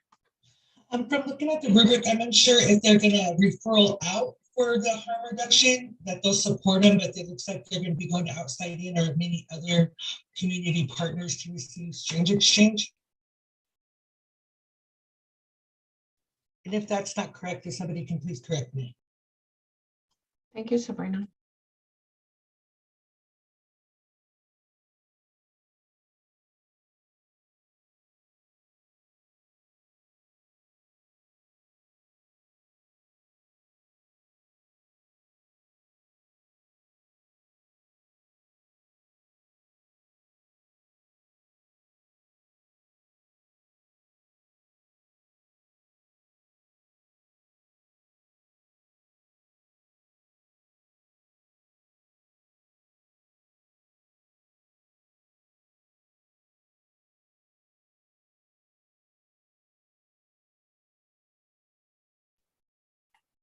Yeah, from the overall, from both the rubrics, I mean, it looks like a solid application from what the reviewers are shown on these rubrics here. So I'd just like to make that statement. Thanks, Zeb. Blue. Yeah, I am not finding a lot of specific information about their harm reduction intervention and what that might include. It seems pretty vague based on what I'm seeing in the rubric. And it does sound like their housing is high barrier, even though it says it's low barrier. Because it's very strict about, I guess people have to leave for 2 weeks if they use, and then can come back when they pass a drug screening. But I do also understand that there are folks who would prefer to live in alcohol and drug-free environments. So if we're looking at funding housing, we should also look for other applications that have lower barrier housing to fill that gap. Thank you, Blue. And Alfonso is going to take over just for a few minutes. Thank you. Yeah. Hi, everyone. Go ahead and keep talking. I wanted to mention that I had requested this application because the harm reduction section, it wasn't very clear what was offered as far as harm reduction. And so when I read the application, and it looks like they are going to be working with other organizations. So they'll be working with the Needle Exchange Program and Outside In. And they'll be collaborating with local providers and services is what their application says. Yeah, it says participants in Tillamook County will have full access to our LINK program. It's a supportive harm reduction track with remote groups, individual counseling, peer support, and community support. So did you want someone to send you the application, or is that the request?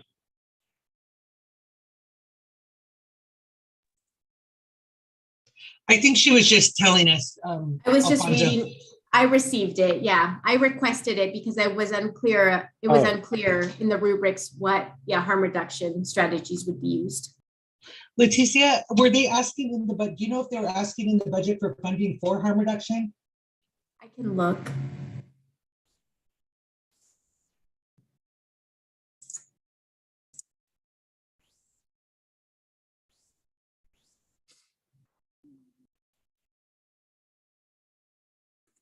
Yeah, it seems if they're not doing a direct service, I don't understand the thought process of funding them for that category.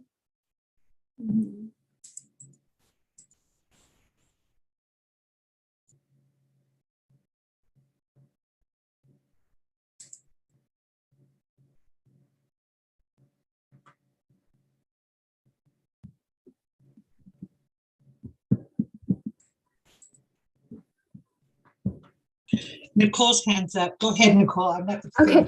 I have a clarifying question if anybody can answer.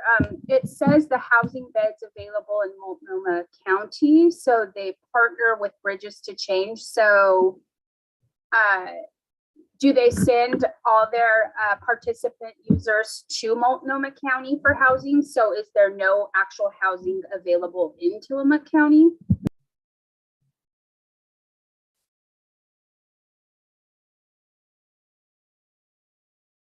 Here's how I read that. I think that they partner for Bridges to Change for the emergency. I think they have their own house. I can pull this up. I read this application and I don't remember having that concern. That definitely would have stood out to me. I don't know. I could find it. Because yeah, that's super valid. And I see that I'm a little bit confused by that Multnomah County Bridges to Change element. And then touching back on Blue's point, looking over the budget and the budget narrative, there's no request for harm reduction supplies or services.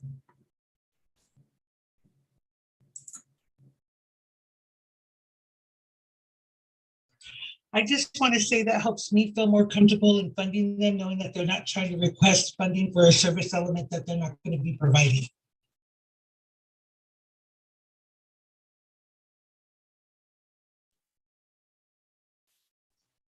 Nice.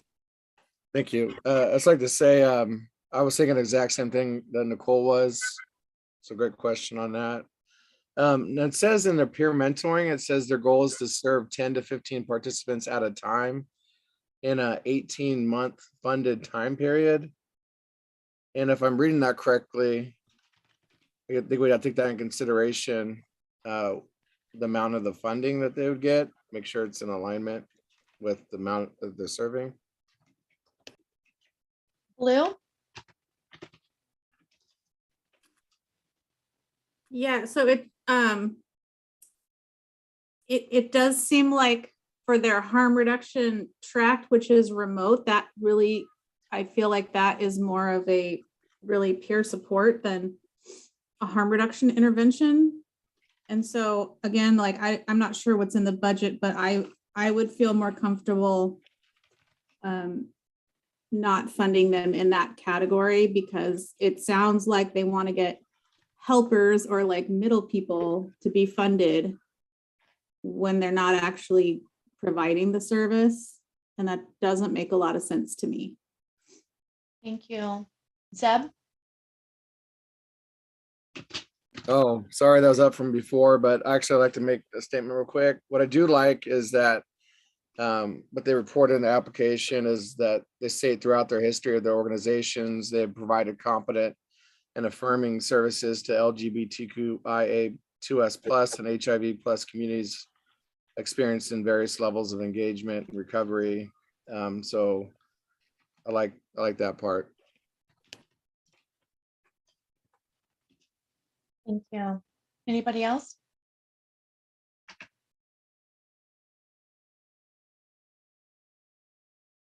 So do we want to say partially funding and then the rest will come out in the rules and the contracting? Yeah, cool. All right, then I would make a motion to partially fund Project Quest. I second that. Is there a specific entity that you would not like to fund?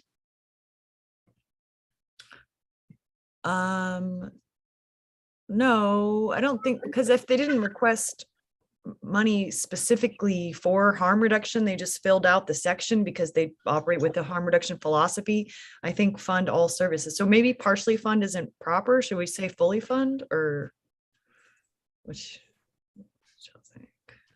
I would say partially fund and then exclude harm reduction, because I believe it says something in the harm reduction section about what Blue was talking about, we were requesting, I think, funding for telehealth type things. So if we could exclude the harm reduction. Okay, so I rescind my previous half stated motion and I make a motion to partially fund Quest project. Thank you. Just not for the harm reduction portion. Okay, I have a motion for Morgan to partially fund Project Quest excluding harm reduction services. I second that. I got Leticia to second that. And we are ready to take a vote.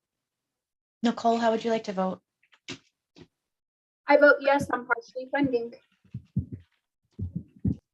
Thank you so much. Morgan, how would you like to vote? Yes. Lou, how would you like to vote? Yes. Thank you so much. Leticia, how would you like to vote? Yes. Thank you. And Sabrina, what would you like to vote for? Yes. Thank you. And Zeb, what is your vote? Yes. Excellent. Thanks, you guys. I have 6 voting yes to partially fund Project Quest excluding harm reduction services. Thank you so much, Alfonso and Gina, for that. I really appreciate it. There's no more loud noise happening in my house. And it sounds like y'all just rolled right through that. So fantastic. All right. We're on Adventist Health Tillamook. Nice. So thank you, Gina. Do we have any conflicts of interest for Adventist Health Tillamook? Hearing none, Adventist Health Tillamook has applied to provide SUD treatment, peer support, and harm reduction for Tillamook County. You can find their evaluations on your Adventist Health Tillamook 1 and Adventist Health Tillamook 2 tabs in your Tillamook County workbook.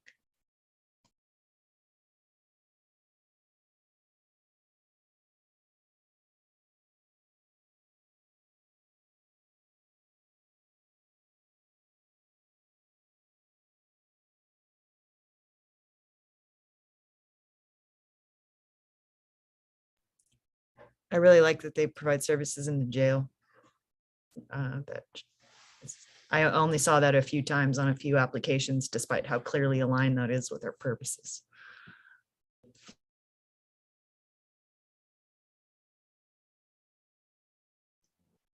Thanks, Morgan.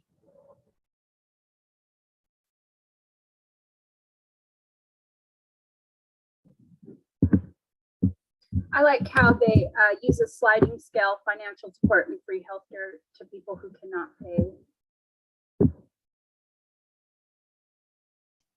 Thanks, Nicole.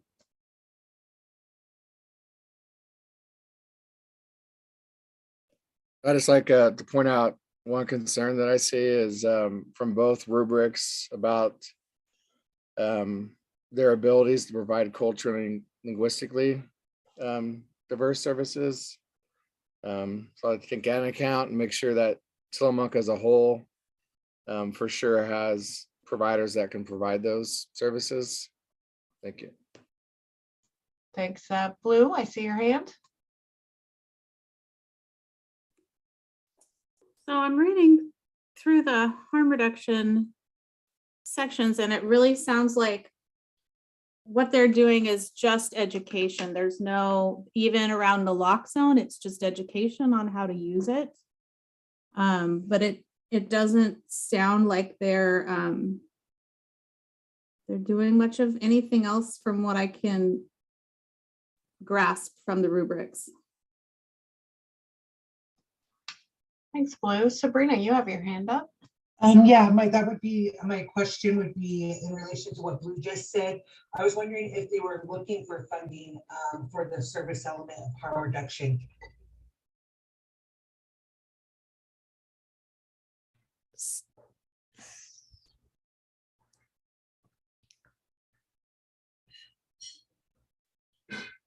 So I want to point out that on rubric number 1, under proposal implementation and plan, proposal has potential to increase access to services supports in area of need.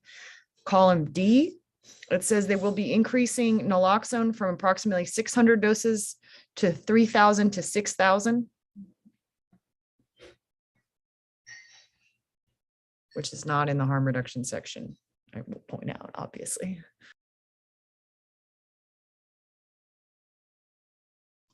Thank you, Morgan. Sabrina?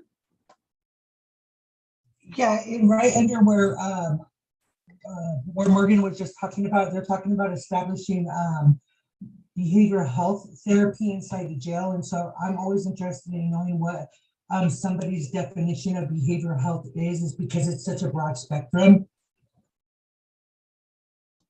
Thank you, Sabrina.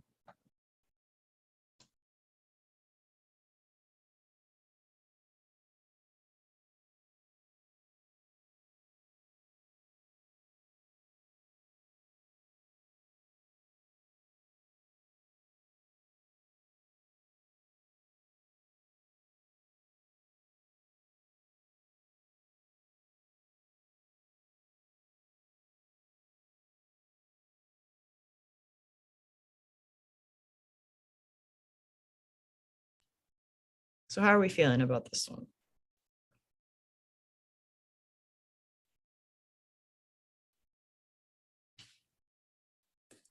I'm trying to find where I saw it, but I thought this application asked for somebody to coordinate the burn, but that might have been a different application. I'm just trying to find where it was I saw that.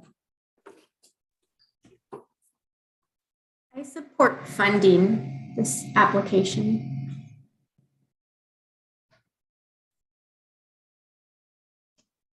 Yeah, I mean, me too. So. I have some other questions, and this is Adventist Health, right? I'm trying to toggle back and forth between my screens, but there are some concerning comments on the Adventist Health Tillamook number 2 application and number 13. Hold on, I will look for it and then come back to you and I'll write it down. Hold on one second.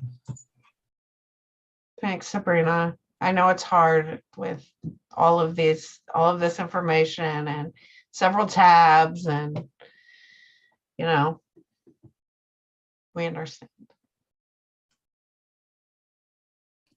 So one thing that I'm picking up on the Adventist Health Tillamook 2 application rubric, it says in the concerns, because this burn application was completed by an overarching consortium with each partner as part of this larger application, many questions were not addressed for each individual partner in the general sections of the application, as they did not see each partner as an individual applicant.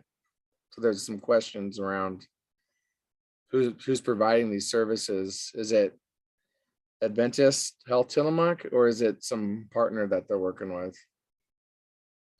And Morgan, did you read this application? Yeah, I did. I remember that when some groups of organizations applied, there was inconsistency in how they applied. Some all submitted individuals and others did overarching, but I don't think we should penalize them for that because it was a little bit confusing I know I've heard from many organizations how confusing it was for them to apply. I do not remember having that concern at all in the Tillamook burn. In fact, I remember the Tillamook burn application being strong and including all the entities we're about to go over.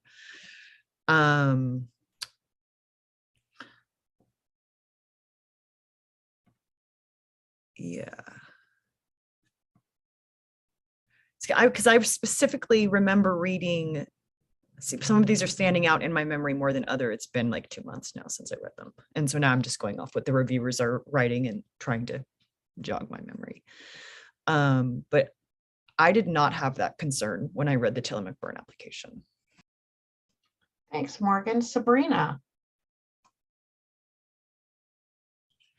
Yeah, I just wanted to say that my concern was the same as Zeb's, what he just read, that big long paragraph. That was, excuse me, what I was trying to find. And another concern is about the diversity and then the harm reduction section.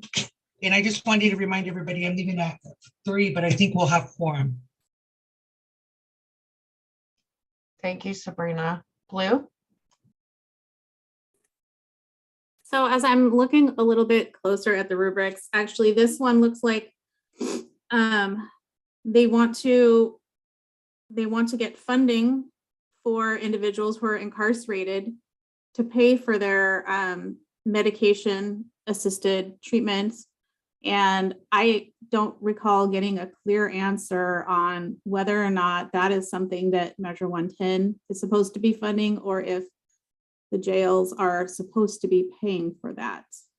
Oh, the jails do not pay for that. That's why it's not available in jails, is because the Medicaid is ineligible. And then the counties say, well, then I'm not paying for it. And they just don't. And just no one in jail gets access. I know that's what happens, but I guess my question is, I don't know that that's what's supposed to happen. Like, that's a good point. Right? Like the right to not have cruel and unusual punishment is like one of our rights, and it feels like not giving people medication while they're incarcerated is cruel and unusual. But so I guess that's sort of my thing in terms of like, I know that they're not paying for it, but I think they're supposed to be. And so I don't know if there's something that we could also work on separately to address that, because it should absolutely be available in every jail, prison, etc. So I work on that issue separately, but it's a larger conversation. So the clarifying guidelines from the ADA that was just released by the Department of Justice is going to mandate slowly, not immediately and not now. So we should definitely still fund everything we can now, that people on MOUD in the community, they will have to be continued in the jail, but induction for people who were not previously on it still will not be covered. And so it's still important that we provide funding streams. I'm trying to talk to the Association of Oregon Counties about this as a larger conversation, but for now, I would definitely prioritize funding the jails for MOUD. Thank you, Morgan. I'm so glad we have an expert here, because that was beyond my level of comprehension, and it did bother me because I do feel like it should be covered. So thank you. Yeah, I mean, this happened to me, right? I turned myself into Multnomah County Jail with my Suboxone. I had volunteered for jail, and then they like pulled me off of it and laughed at me while I puked into a trash can for 7 days. And so I'm very passionate about MOUD in jail. Thanks, Multnomah County, for the torture. You really ignited my passion. Thank you for sharing that in a public meeting so that people can hear about the actual experiences that people have in this state.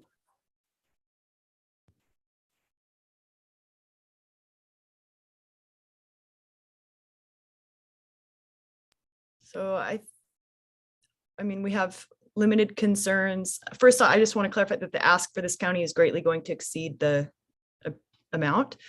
So even when we say fully fund, that is not going to actually be fully fund. Let's just be real. And so I think, are we ready to make a motion to fully fund, all things considered? Or yes? Yes. Is that excluding the harm reduction? Sorry, I didn't mean to interrupt the poll, but is that excluding the harm reduction element? I don't know if Sorry, go ahead. No, because I'm not in favor of the harm reduction service element. And then I also wasn't sure if they were seeking funding for the harm reduction service element.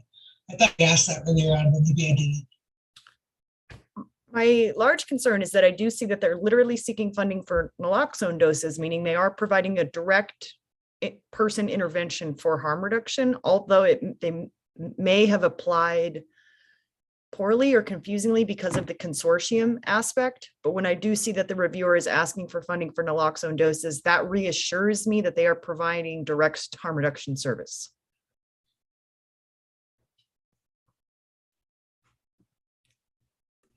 So I think Sabrina had touched on this earlier on this application, although all the applications are blending together in my brain over time. But again, I am seeing it.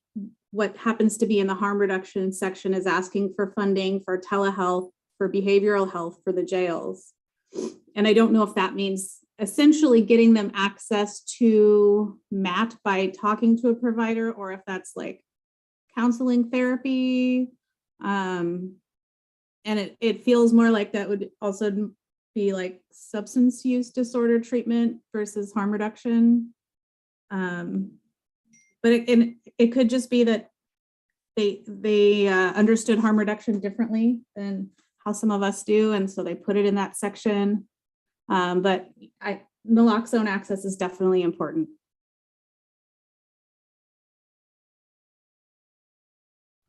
I think this application is weirdly out of order and strangely done because of how they applied. And so I'm not even sure that they even thought that that was harm reduction, because that's a really weird place to put Matt in jail. Like, that's clearly treatment. But if we don't see any, fatal flaws in their alignment with Measure 110, I think that we should fund them. It will get reduced in contracting because the ask greatly exceeds the amount. So.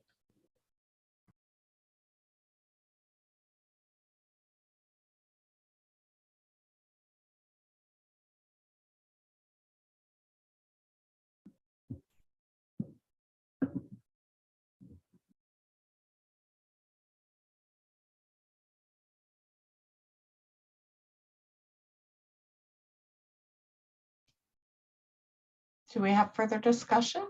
People still reading?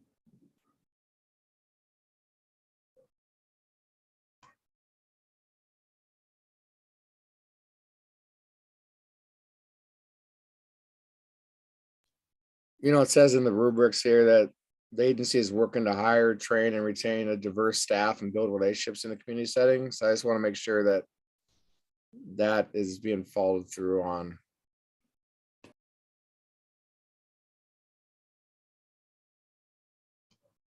Thanks, Seb. Anyone else?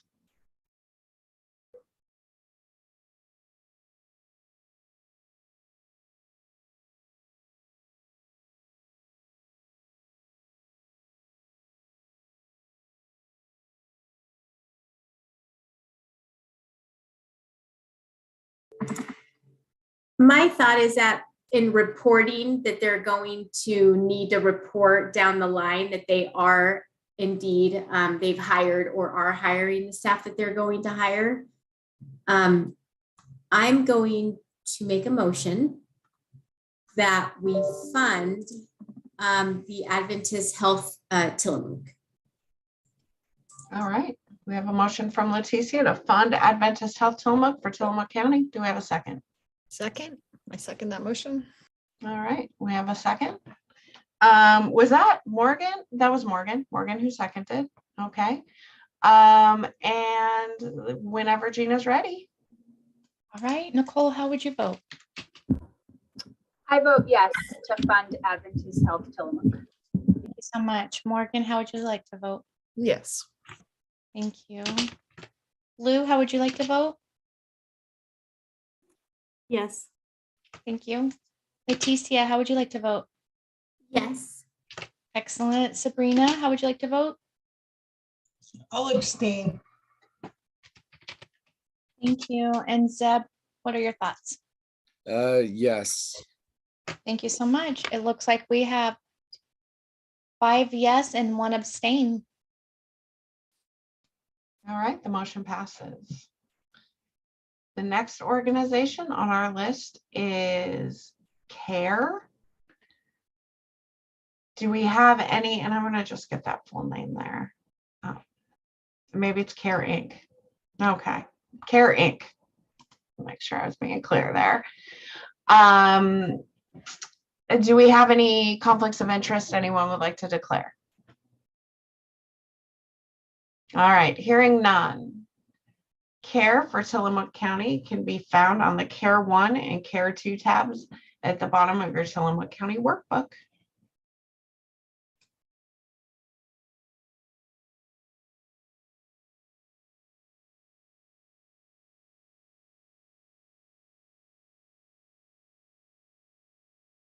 I apologize. I omitted that CARE is applying for housing.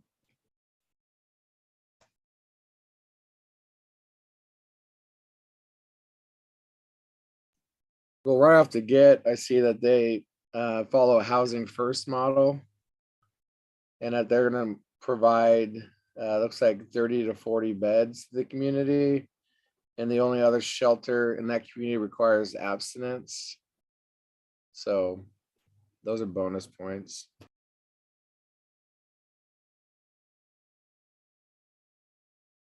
Thanks, Zeb. Sabrina has hearted your comment.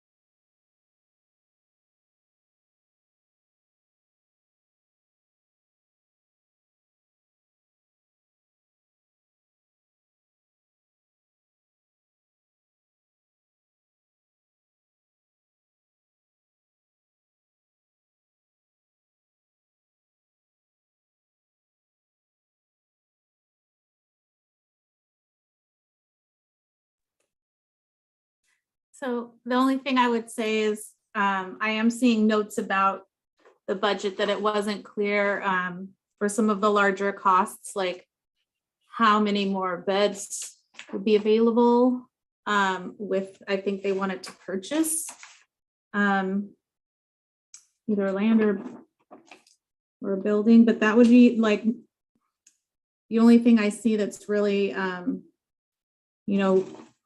a question that I would, so building purchase, renovations, but not sure what that translates to in terms of additional housing, but I don't know that that would need to be called out in a motion either if we were to otherwise fund it.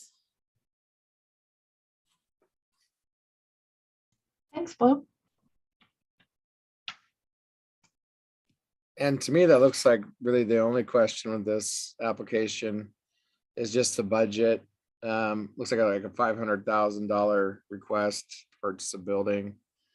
But overall, if that's going to be worked out on the other side, it looks like, it looks like this community needs housing, and a housing first model is good. So.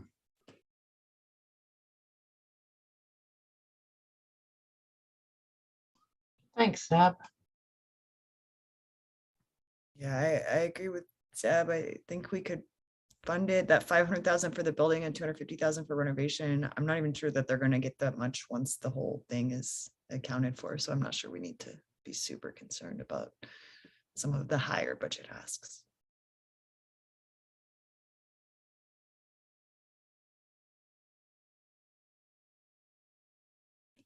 I'd like to make a motion to fund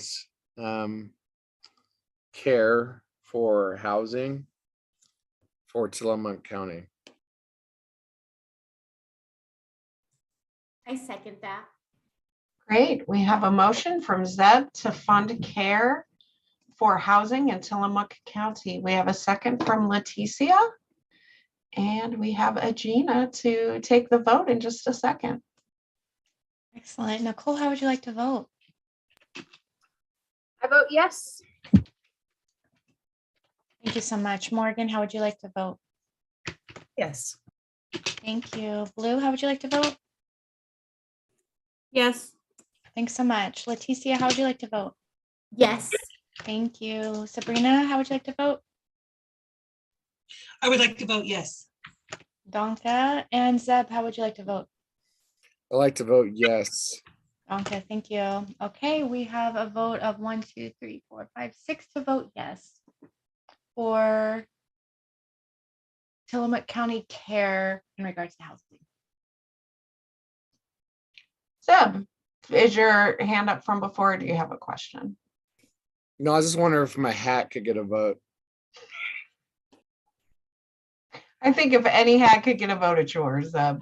I'd like vote to make yes. a motion to vote yes for Zeb's hat. I second that motion. Second. All in favor, say aye. No. Yeah, it's definitely Friday afternoon. Yeah. Thank you. I thank you all. Thank you, subcommittee. Thank you, Zeb's hat. We are going to look next at Reinhardt Clinic and Pharmacy. Do we have any conflicts of interest for Reinhardt Clinic and Pharmacy to declare? Hearing none, Reinhardt Clinic and Pharmacy has applied to provide SUD treatment and harm reduction for Tillamook County.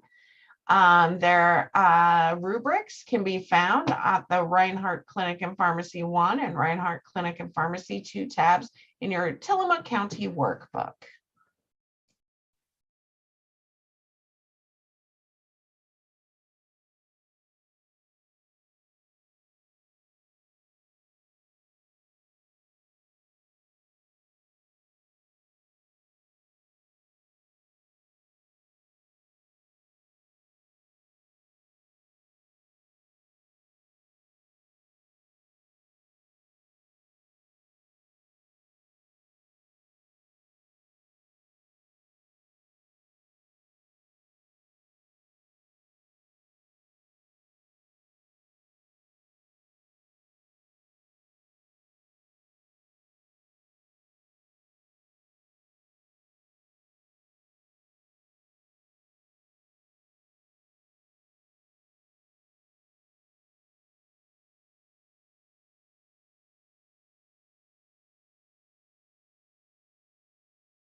Blue. So I noticed that one of the rubrics, they really couldn't pull any information about the harm reduction intervention. And then I saw in the other rubric, which number is this? I don't know. In one of them, that they want funding for a CADC to operate. It says in the harm reduction model, and I'm not exactly sure if they maybe meant to say with a harm reduction philosophy, but does not feel appropriate for a CADC to provide harm reduction services, just in the sense that they're often coming from a different place. It's a little bit of a, I don't think you need somebody at that level necessarily for harm reduction. But from everything I can see, it sounds like they've got a syringe exchange next door or nearby, but I can't really, other than they give away naloxone, I'm kind of confused about whether or not they're actually providing anything else directly.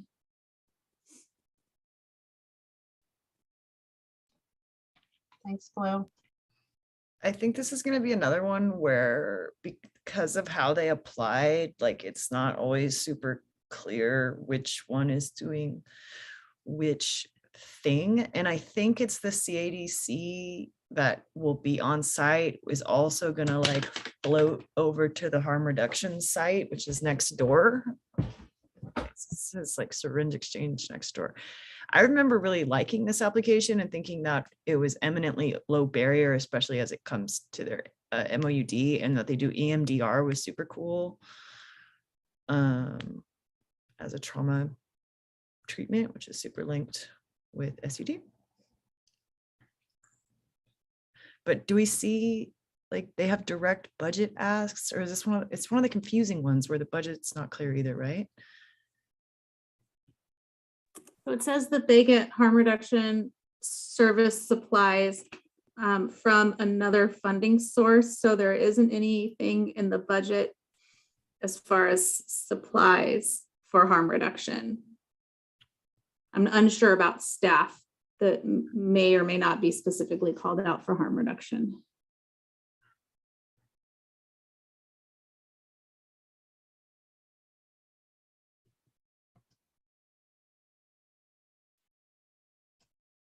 Thanks.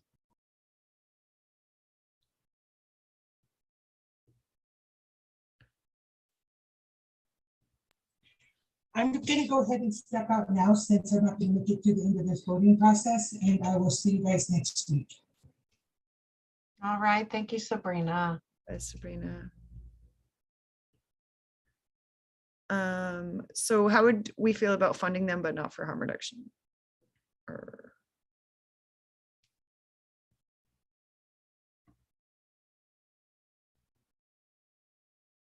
because I'm not clear that will even impact them, because if they're not asking for money for it specifically. I support that. Okay.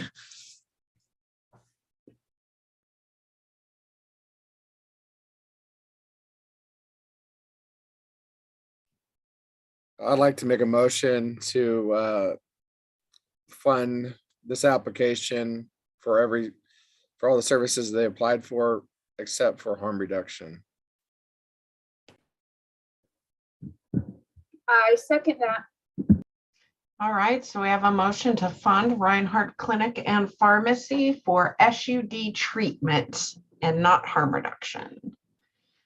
We have that from Zeb. We have a second from Nicole, and we have Gina. Nicole, how would you like to vote? I vote yes. Morgan, how would you like to vote? Yes. You? Blue, how would you like to vote? Yes. Thank you so much. Leticia, how would you like to vote? Yes. Donka and Sabrina stepped out. And Zeb, how would you like to vote? Yes. Excellent. We have 1, 2, 3, 4, 5 for yes to fund Reinhardt Clinic for all services except for harm reduction. Great, the motion passes. The next organization would you all like to take 5? Yeah, I'm seeing some yes. You want to take 5 or 10? We have 1, 2, 3, 4 applications left. 5, yeah. 5? Okay. How about 6? Why don't we come back at 3? All right. All right.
All right, welcome back.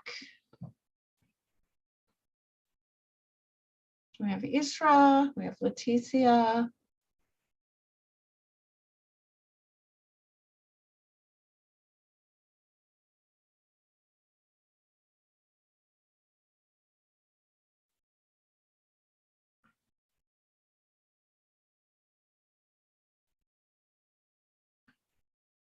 We have Nicole.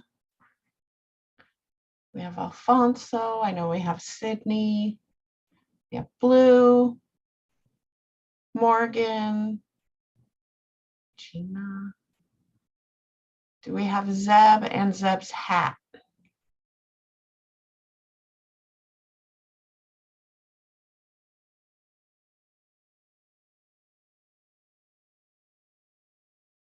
Or just the hat, I think.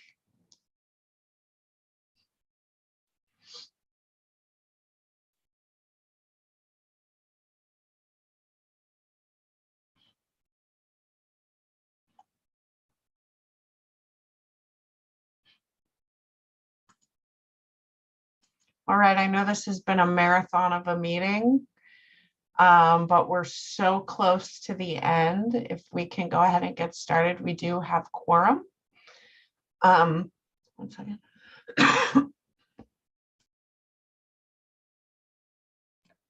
Sorry, that cold just lingers. All right, so the next organization that we are going to consider is Tides of Change in Tillamook County. Do we have any conflicts of interest to state for Tides of Change? Hearing none, Tides of Change is proposing to provide peer support and housing in Lincoln County. There's Zeb and Zeb's hat. Zeb, do you have a conflict of interest with Tides of Change? And did I say Lincoln, or I meant to say Tillamook? Did I say Tillamook? Oh, Zeb, you're muted. You meant Tillamook. I did. So let me just restate that. Sorry. Okay, next organization, Tides of Change in Tillamook County. Any conflicts of interest? Hearing none. Tides of Change has applied to provide peer support and housing in Tillamook County. Their evaluations can be found at the bottom of your Tillamook County workbook under the tabs Tides of Change 1 and Tides of Change 2.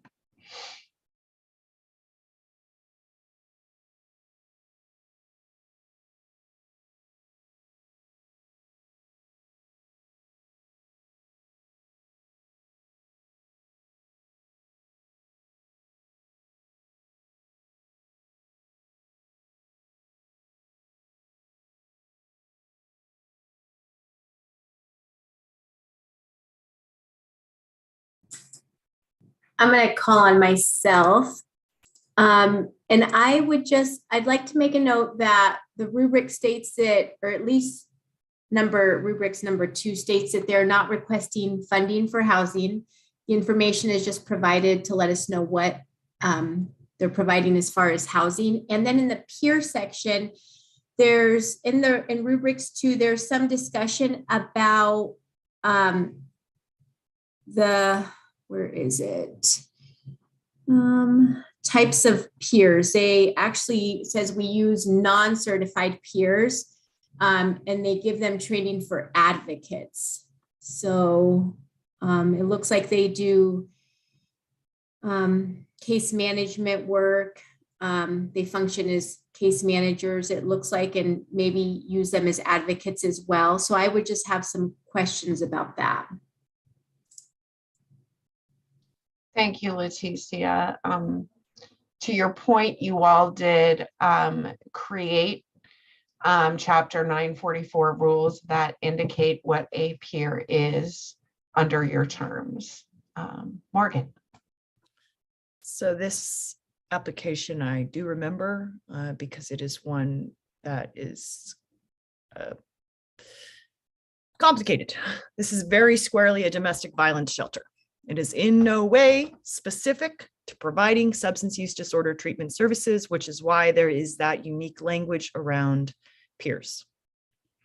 So while they are perhaps trying to cater more towards substance use treatment for the survivors that get brought into their organization, this one was very hard for me because it is not per se our priority population. That does not mean it is not an important service. It just means that the funding maybe perhaps should not be coming from Measure 110. Thank you, Morgan. Blue? Yeah, I totally agree with Morgan, and that's one of the things that I also saw in the rubrics that they called out the positions as health programs advocates, and they didn't really have a title that seemed like it was specific to working with people with a history of substance use. So I would agree that this sounds like a great organization, but it doesn't really sound like the funding through Measure 110 would be appropriate. Thank you, Blue.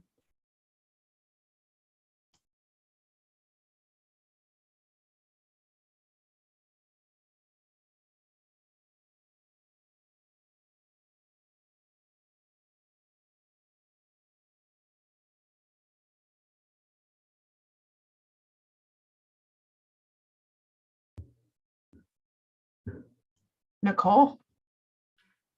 I'll make a motion to not fund, oh, what is the name of this? I'm so sorry. Tides of Change. Tides of Change. All right, we have a motion to not fund Tides of Change for Tillamook County. Do we have a second? I'll second it. Okay, so we have a motion not to fund from Nicole. We have a second from Blue. Okay, Morgan, how would you like to vote? Yes.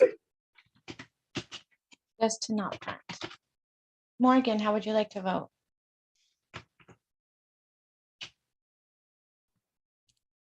Yes to not fund. Sorry, I thought I'm sorry if I talked over someone. No, you're good. Blue, how would you like to vote? Yes, not to fund. Thank you. Leticia, how would you like to vote? Yes, to not fund. Thank you. And Sabrina is out. And Zeb, with the Zeb hat, how would you like to vote? Yes. Thank you.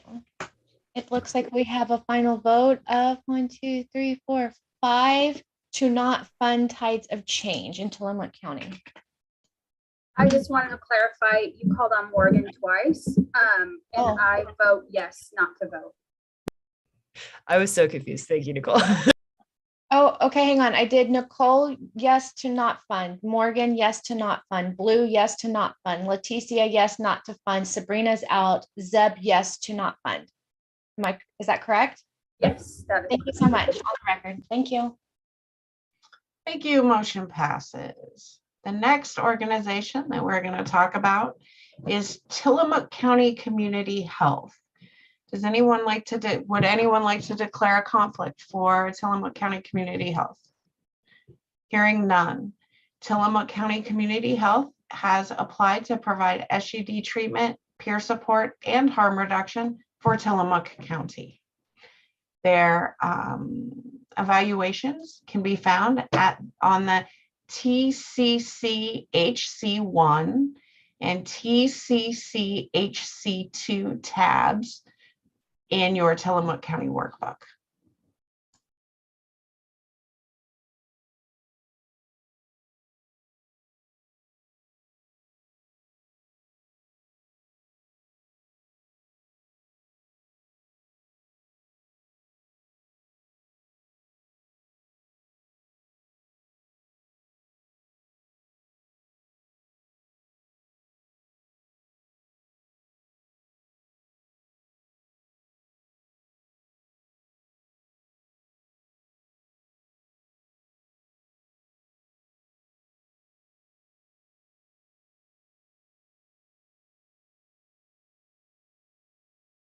Blue. Oh, I actually, Morgan, I'm not sure if you happen to see the full application for this, but I'm seeing it in one place that they're asking for, it looks like one peer that will then be able to be supervised under the Prime Plus peers, which is maybe, I'm not sure if it's their organization. I think it's a partner organization. And so with that in mind, it reads in the harm reduction section as though this agency is going to be providing syringe exchange. And I'm just not quite sure if that's like an accurate interpretation, because it doesn't sound like it sounds more like they're going to work with Prime Plus, who may already be providing those services. But one of the rubrics is filled out in a way where it reads as though this organization is going to be doing syringe exchange. Thanks, Blue. Morgan? So I had to pull out my other laptop to go back to this. This is again an issue from how they applied. I don't want to say an issue. It is the confusion here on the rubrics is because one consortium filled out one application for various entities. And so there is a little bit a lack of clarity sometimes with the readers, with which is doing which. As I read it, how I filled it out, it was clear to me. We were initially provided a different way to fill these out.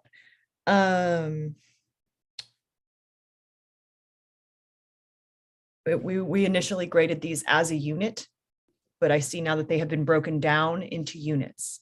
When I was provided the rubrics, it was the consortium that we were grading. So it wasn't as apparent that things were not always clear entity by entity. Now the rubrics are being presented for each individual organization, and I understand the decision on why that is being done like this now, but it is not how I read nor filled it out.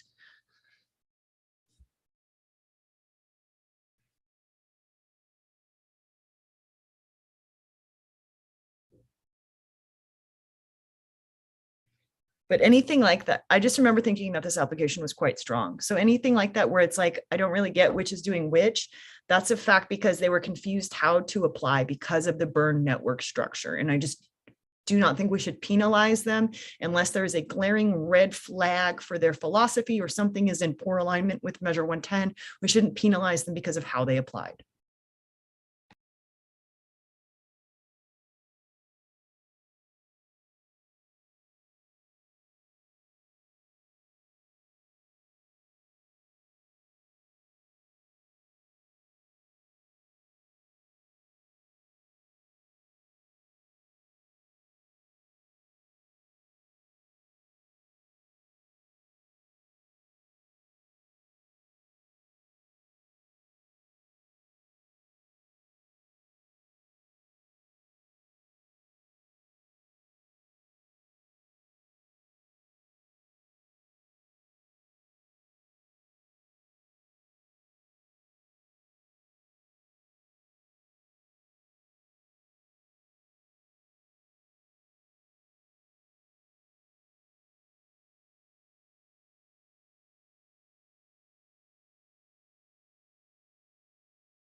So there's a couple things that I'm seeing in the rubric, and one is that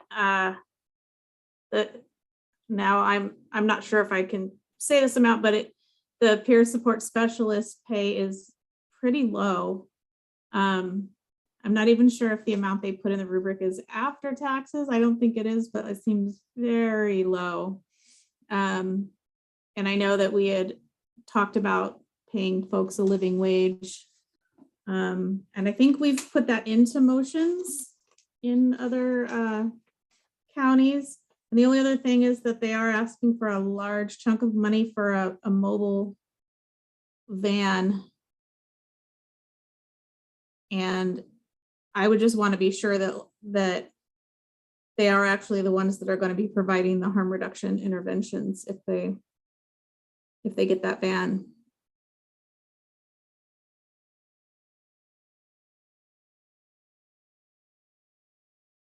Thanks, Blue.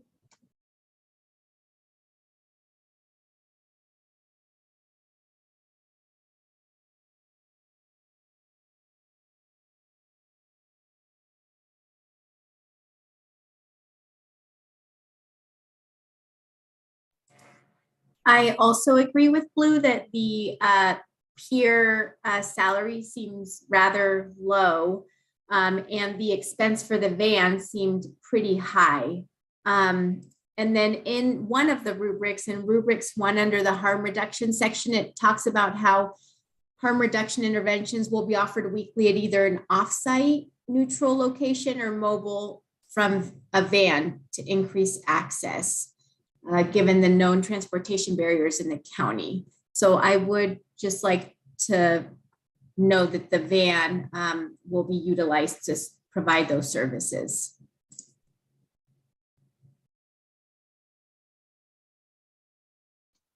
Thanks, Leticia. Oh, so should we make a motion with those two considerations? Okay, does anybody want to do it?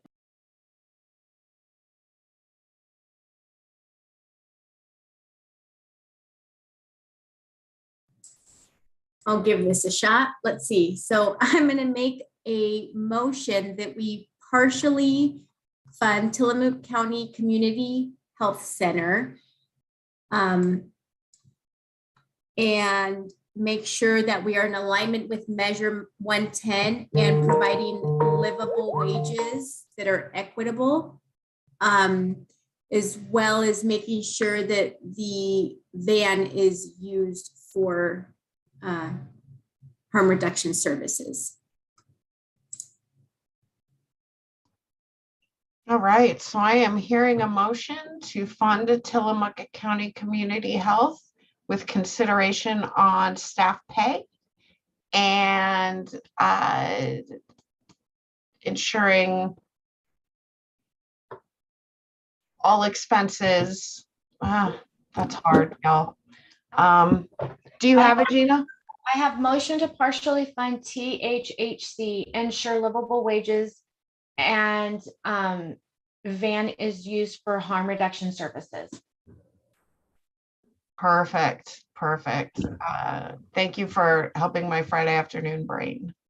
Do we have a Second. second?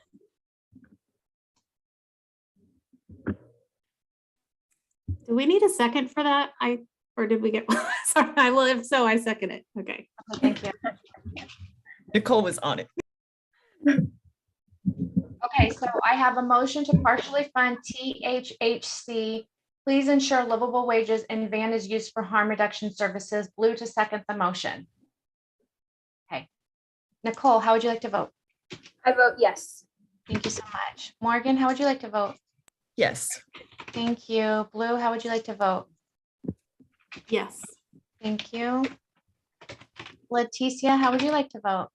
Yes. Thank you. Rena is out. Zeb, how would you like to vote? Yes. Thank you, sir. 1, 2, 3, 4, 5. Yes to partially fund THHC and to ensure a livable wage and van is used for harm reduction services. Back to you. Thank you. Thank you. All right, I have closed that, unfortunately. All right, thank you. The motion passes. Next organization that we're going to consider is Tillamook Family Counseling for Tillamook County. Do we have any conflicts of interest that anyone would like to declare? Hearing none. Tillamook Family Counseling is applying to provide SUD treatment, peer support, harm reduction, and supported employment.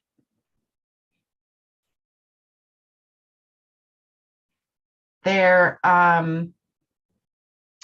rubrics can be found under TFCC1 and TFCC2 at the bottom of your Tillamook County workbooks.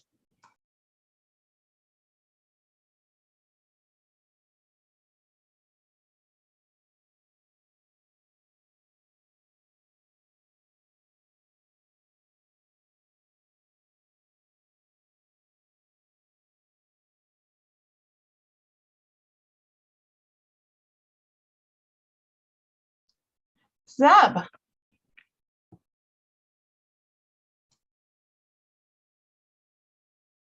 Sorry, sometimes it takes a long time to get my mouse to get over to the right button. So I just like to make a statement to make sure, like, the last application, they had a bilingual staff member, which is great. I do have concerns overall for Tillamook County in terms of diversity, equity, and inclusion. And I just want to make sure that that's addressed after all the applicants are approved and letters are sent out, that the diversity, equity, inclusion for Tillamook County is addressed, and that a direct award be awarded if that need is not being met to an agency that can provide those services. Like this application, it says agency does not provide culturally specific responsive services, does not specify linguistic services. It says that on rubric 1. And let me check rubric 2. It just says not addressed in great detail. So I just want to make sure that this county is getting the communities most impacted by the war on drugs are receiving the care that they deserve. Anyway. Thank you, Zeb.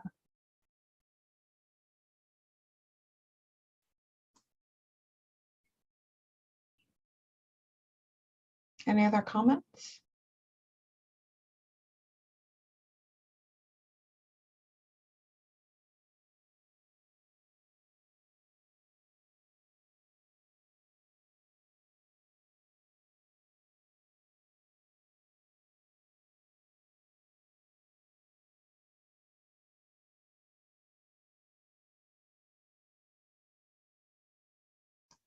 Are folks still reading? That's fine. Yeah, I didn't get this far with the limited time that I had, so I'm definitely doing a little bit more reading right now. That's fine. I was just trying to read folks to see if they look like they're reading. I just wanted to make sure.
Blue. So I unfortunately cannot tell you which rubric this is because I printed mine and I did not label them. But I am seeing under supported employment that it says they're not requesting funding for this service, but it was noted that they were the only agency that is providing this service, I guess, among applicants or possibly among a smaller group that applied together within the county. I'm not clear, but it does say that the supported employment that they do provide requires dual diagnosis with mental illness. So it would be exclusionary to a lot of folks that did not have another diagnosis. And I guess if they're not, if we're not funding it though, we could just fund somebody that do a direct award, I guess, if there is not an application specifically for supported employment funding.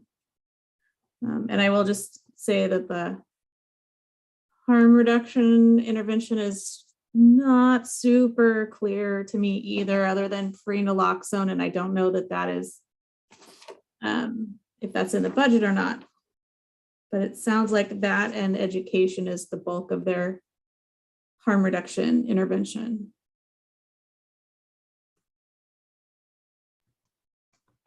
I'm going back to the previous, and I again think this is because of how they applied. I think the dual diagnosis thing, I'm not sure that could be accurate. Like going forward, it was definitely accurate for the past because previously the only funding source for supported employment was community mental health funding, and that had to be your primary diagnosis. So I think that might be like a relic of the past and like how it was previously administered and not necessarily how it'll be administered going forward. But I mean, if so, that would be disqualifying. Like you can't have to have dual diagnosis to get funded. That would not be in alignment with Measure 110. So considering that that's an open question, I don't know.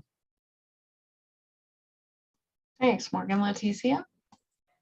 I think my only concern along with that is that this is the only organization that provides supported employment in the county, I believe. And so that would be my only concern. I'm not sure if we could put it in the motion where we could approve supported employment, but that it would have to be in line with Measure 110 values and purpose. Not sure if that's maybe something we could do. Just a thought. Yeah, and just to clarify, everything that is funded will need to be in line with Measure 110 purpose. Absolutely. Y'all have Oregon administrative rules that say so. Yeah, that's right. Thanks, Leticia. Did you have another comment?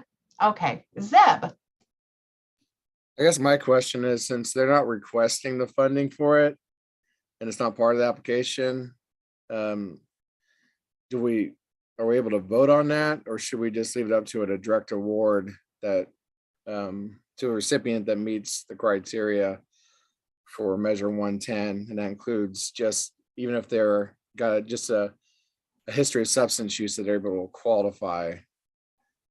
Maybe I can get some clarification on that, instead of just like adding, if they're not asking for funding for supported employment, that maybe we shouldn't just fund them for that, and maybe like fund an organization that's going to address that exactly.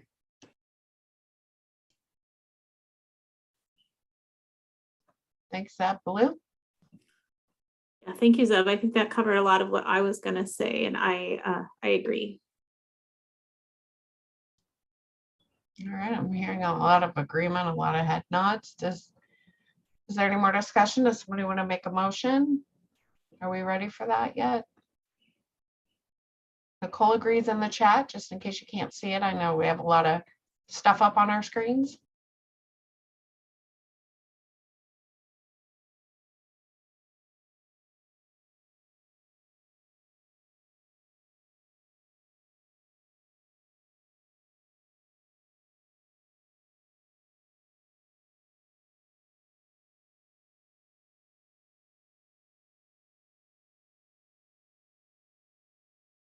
And just to clarify, they're asking for funding for SUD treatment, peer support, and harm reduction.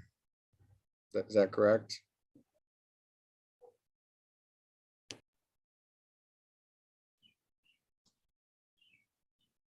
I'm sorry, are you asking me that? Yes. Well, it says in one of the, oh gosh, do I have the right? Which organization are we on?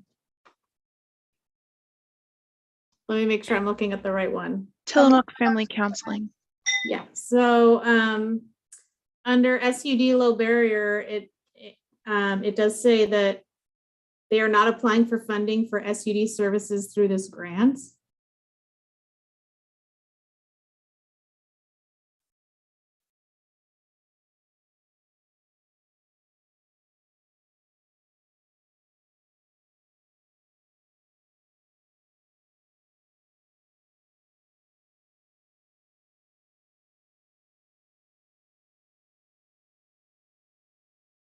I mean, if we fund them and then they're not in compliance with the rules, they won't get money. Yes, everyone must be in compliance with the OARs. So yeah, I'm reading what Blue read. It says the entity is not applying for SUD services through this grant. It has completed the section that demonstrated services provided with outside funds, their partnerships with the consortium. So in that case, they'd be applying for peer services and harm reduction. Is that correct or no?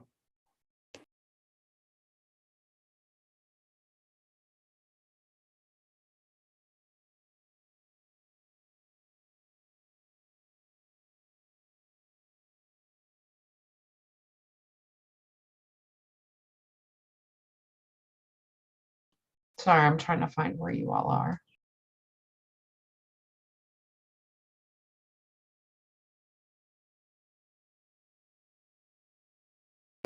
It's 33C of the second rubric. I'm looking at the first rubric to ensure that it isn't.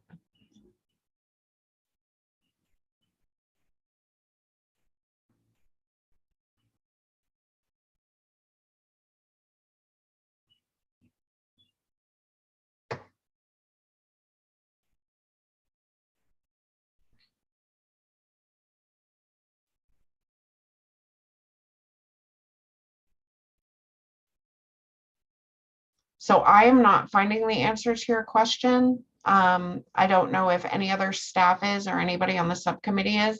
And if not, this possibly is something that you all could decide to parking lot while we work that out. But completely up to you. You want to parking lot this and move on to the next one even, just so we can finish the next one and then deal with this next meeting? I second that. All right, we have a motion to parking lot. Now I'm off the, let's see. This is Tillamook Family Counseling. We have a motion to parking lot Tillamook Family Counseling from Morgan. We have a second from Zeb. Gina. Nicole, how would you like to vote? I vote yes. Yes to parking lot. Morgan, how would you like to vote? Yes. Thank you so much. Lou, how would you like to vote? Yes. Thank you. Leticia, your vote? Yes. And Zeb, your vote? Yes. Thanks so much. We have a vote to parking lot Tillamook Family Counseling to gather more information. All right, and yes, Blue, we will send you that application. And well, we will send everybody that application, not just you. And I think we send everything. Okay, perfect. Next, we have Tillamook Serenity Club. Do we have any conflicts of interest that anyone would like to declare for Tillamook Serenity Club? Hearing none. I don't know why I muted myself before I started talking. Tillamook Serenity Club has applied to provide SUD treatment, peer support, and housing for Tillamook County. Their evaluations can be found on the last two tabs, Tillamook Serenity Club 1 and Tillamook Serenity Club 2.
Hi, Morgan.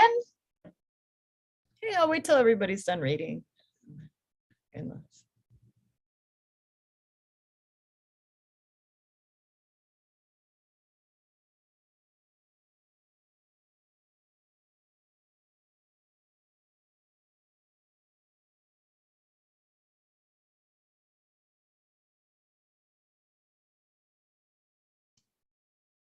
How are we doing? I see Blue has her hand up. Yeah. If Blue has something to say, I'd like to go after Blue. I was just gonna hold up and see if maybe Morgan was gonna say some of the things I was gonna say, so I'm okay waiting. I don't know if anybody else is still reading at this point, but if you wanted to jump the line, Zeb, you're welcome to jump in front of me. Thank you. I don't want to sound like a broken record, but I just want to make sure that this point gets driven through because it's such a huge part of Measure 110 and impacting the communities most impacted by the war on drugs.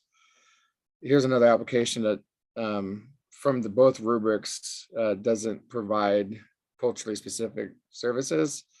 So I just want to make sure the needs of the Tillamook County community are met one way or another through the application process or through direct award with OHA. I just want to state that on the record. Thank you. Thanks, Morgan. Yeah, so I had multiple concerns about this organization, some of which are reflected by the reviewers, some of which are written by the reviewers, but not reflected as concerns. That it is exclusively 12-step based, and as reflected by one of the reviewers, that the pier is attached to the housing, and it's not clear if the pier is going to serve all the people or just the people in the abstinence only housing limited. So that would be a limited reach. I had a recommendation on theirs. I did vote when I was the person filling out the rubric. I did vote to fund them. I just wanted to make sure that they offer something that's not 12-step based, because 12-step does not fit for everyone. And then, you know, I just looked it up, and yeah, a full like 22% of the county is Latinx. I'm sure a fair percentage of that is first language Spanish. So that is a very valid concern. Thanks, Morgan. Blue. I really appreciate everything that Morgan and Zeb have pointed out, and I agree with those points. And it did appear to me from reading the rubrics that, so they currently don't have any certified peers. They want to certify peers, which I think is great. I'm totally supportive of that. They also, from if I was understanding correctly, they also don't have any housing experience. So they're like about to try to expand in a lot of directions without a lot of experience, if I'm understanding this right. And so that is just a little concerning that they would be able to potentially do that. But I do think I am definitely like, I think as many programs, you know, that want to get folks certified as peers can really help address our workforce shortages. But it didn't seem very clear about their plans for how they were going to expand successfully. In addition to, I am really concerned that this program, as well as others that we funded so far, won't be culturally appropriate for everybody. Thanks, Blue.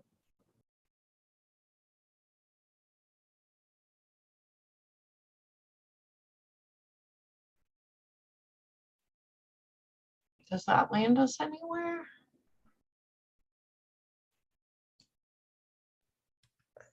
Could we do something like, I mean, how I had it written? I was especially concerned about their housing expansion is what I have written. I just want to ensure that that is scrutinized to be in alignment with Measure 110 if we are going to fund that. And that they offer some non-12-step options. And there's an element of cultural specificity to that, and also just religious belief. And it's just really important that if we're giving them a bunch of money, they do more than 12-step with it. I know 12-step works for a lot of people, and they're fully welcome to do mostly 12-step, but there has to be at least some alternative component added. I agree, because 12-step meetings for the most part are pretty self-sufficient and don't require large amounts of funding in order to happen.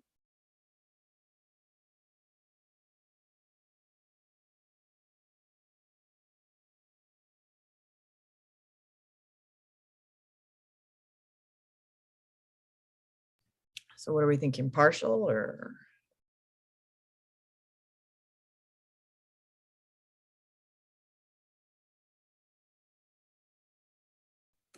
I mean, I personally feel like the peer support with a recommendation, or I don't know if we can force them, but like to broaden the types of supports available to folks so that they're not just a abstinence based 12-step program essentially. And I'm concerned about housing. I would be okay not funding housing at this time for this organization.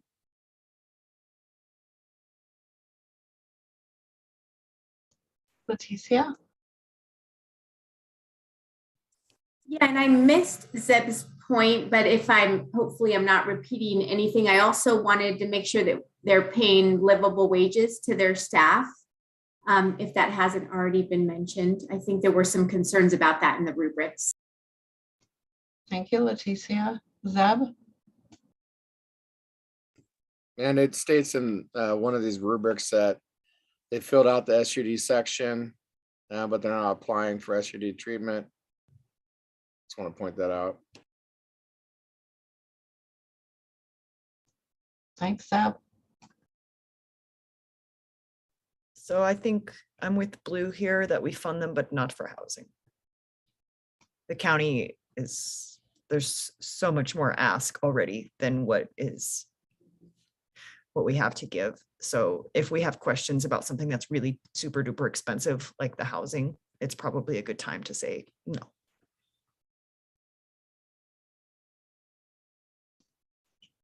Is that a motion? I'm sorry, I missed the very first. Okay, sorry. I didn't even raise my hand, but I was gonna jump in and point out that from my understanding, so when they proposed to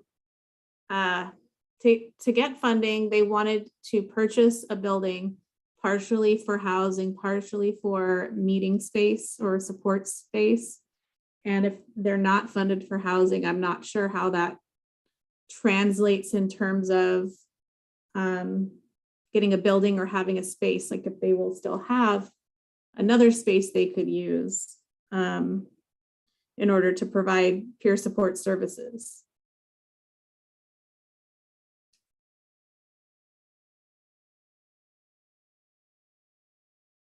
I mean, they meet somewhere now, right? It's an active organization. It was my read of it.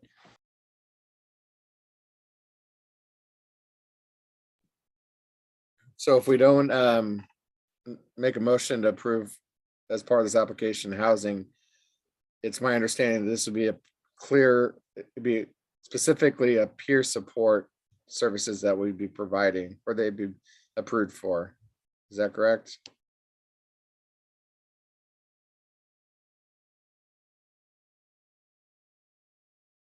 Okay, so this is a great point. So they essentially want to be like the Alano Club, but we didn't have a way to frame that in our application. So they put housing in, but that's because it's a fairly unique structure of service delivery.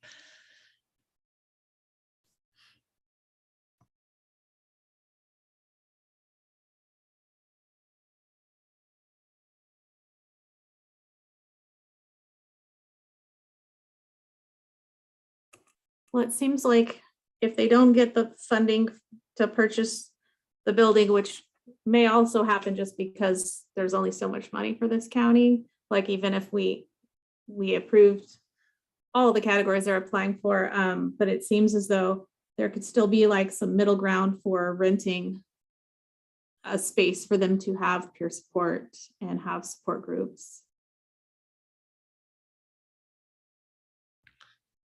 So let's frame our motion like that. Peer support with an option for above the ask for their peer support to rent a space if required to provide the services that they want to provide. Yeah. Can you say it again? Yes. So I'm going to make a motion to fund the Serenity Club for their peer support services with an option to go above their ask in that category to compensate for the fact we are not funding the housing purchase. I second that. I have Morgan to fund Serenity Club for peer support services with option to go above ask. What's the other part? To Above ask in that category to compensate for the fact we're not funding their housing portion. And they still need a physical space in which to operate. And that would definitely be worked out in contracting, right? Like if we're not gonna, OHA would never fund something and be like, what, you don't have anywhere to do it. So do you all want to put that in the motion? I mean, you get to do here. Okay. I really do. Yeah. This is a very unique, the structure of what they're doing is very unique, but also it works very well. Like it's been proven to work. So I want to be supportive of it. Okay. Yeah. Makes sense. Mm-hmm. All right. okay, so I have Morgan. Go ahead. I have Morgan to fund Serenity Club for peer support services with the option to go above ask in that category to compensate not funding their housing to address their physical space to provide a service for peer support.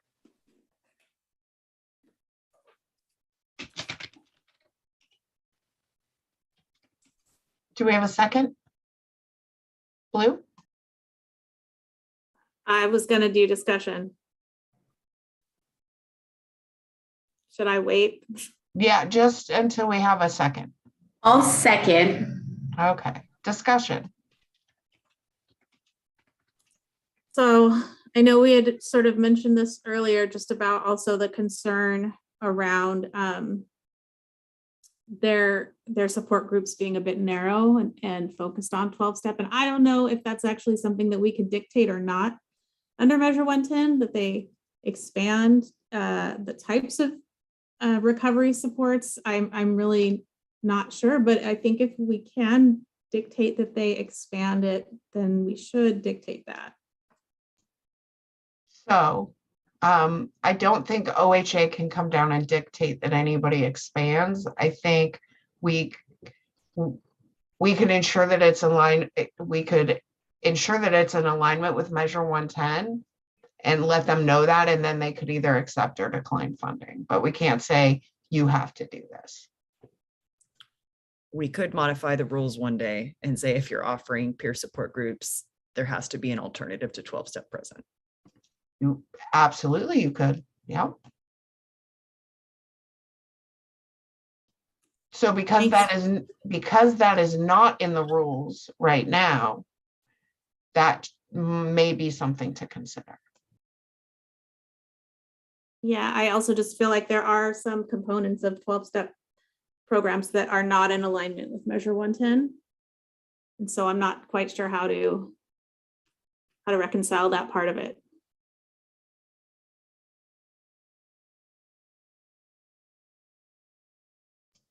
More discussion? Yeah, I feel that is a wonderful conversation for a different day.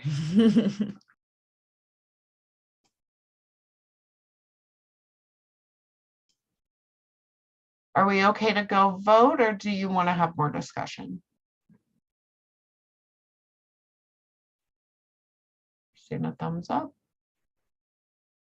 Okay, Gina?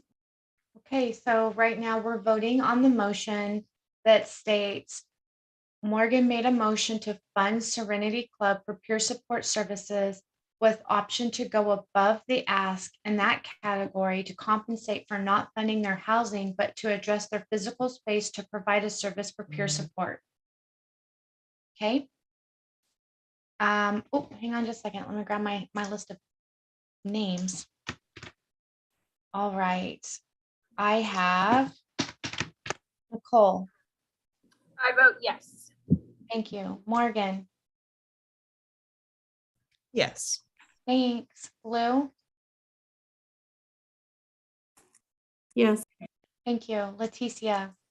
Yes. Thank you. And Zeb. Yes. Thank you. All right, there you go. All right, that motion has passed.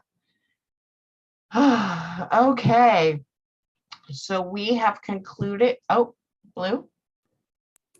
I just really wanted to honor what Zeb has brought up, and I don't know if, I think we might be missing supported employment, but just wanted to, I don't know if it needs to be noted anywhere that there is still a big concern around programs that are culturally appropriate for different populations in this county. Thank you, Blue. Thank you, Blue. And I second that again. Thanks. Seeing a thumbs up from Leticia on that. All right, and we have all of your conversation in notes, and we will definitely use that to look at, the contracts that the contracts with the organizations that you have approved and what missing pieces are there. So thank you, subcommittee number 2. Are we going to come up with a better name for that? Maybe Zeb's hat. Thank you all. It is Friday afternoon. Thanks for pushing through. I know we're all feeling it. I'm feeling it. So thanks. Have a great rest of your day and have a fantastic weekend. I see some sunshine out there, at least where I'm at.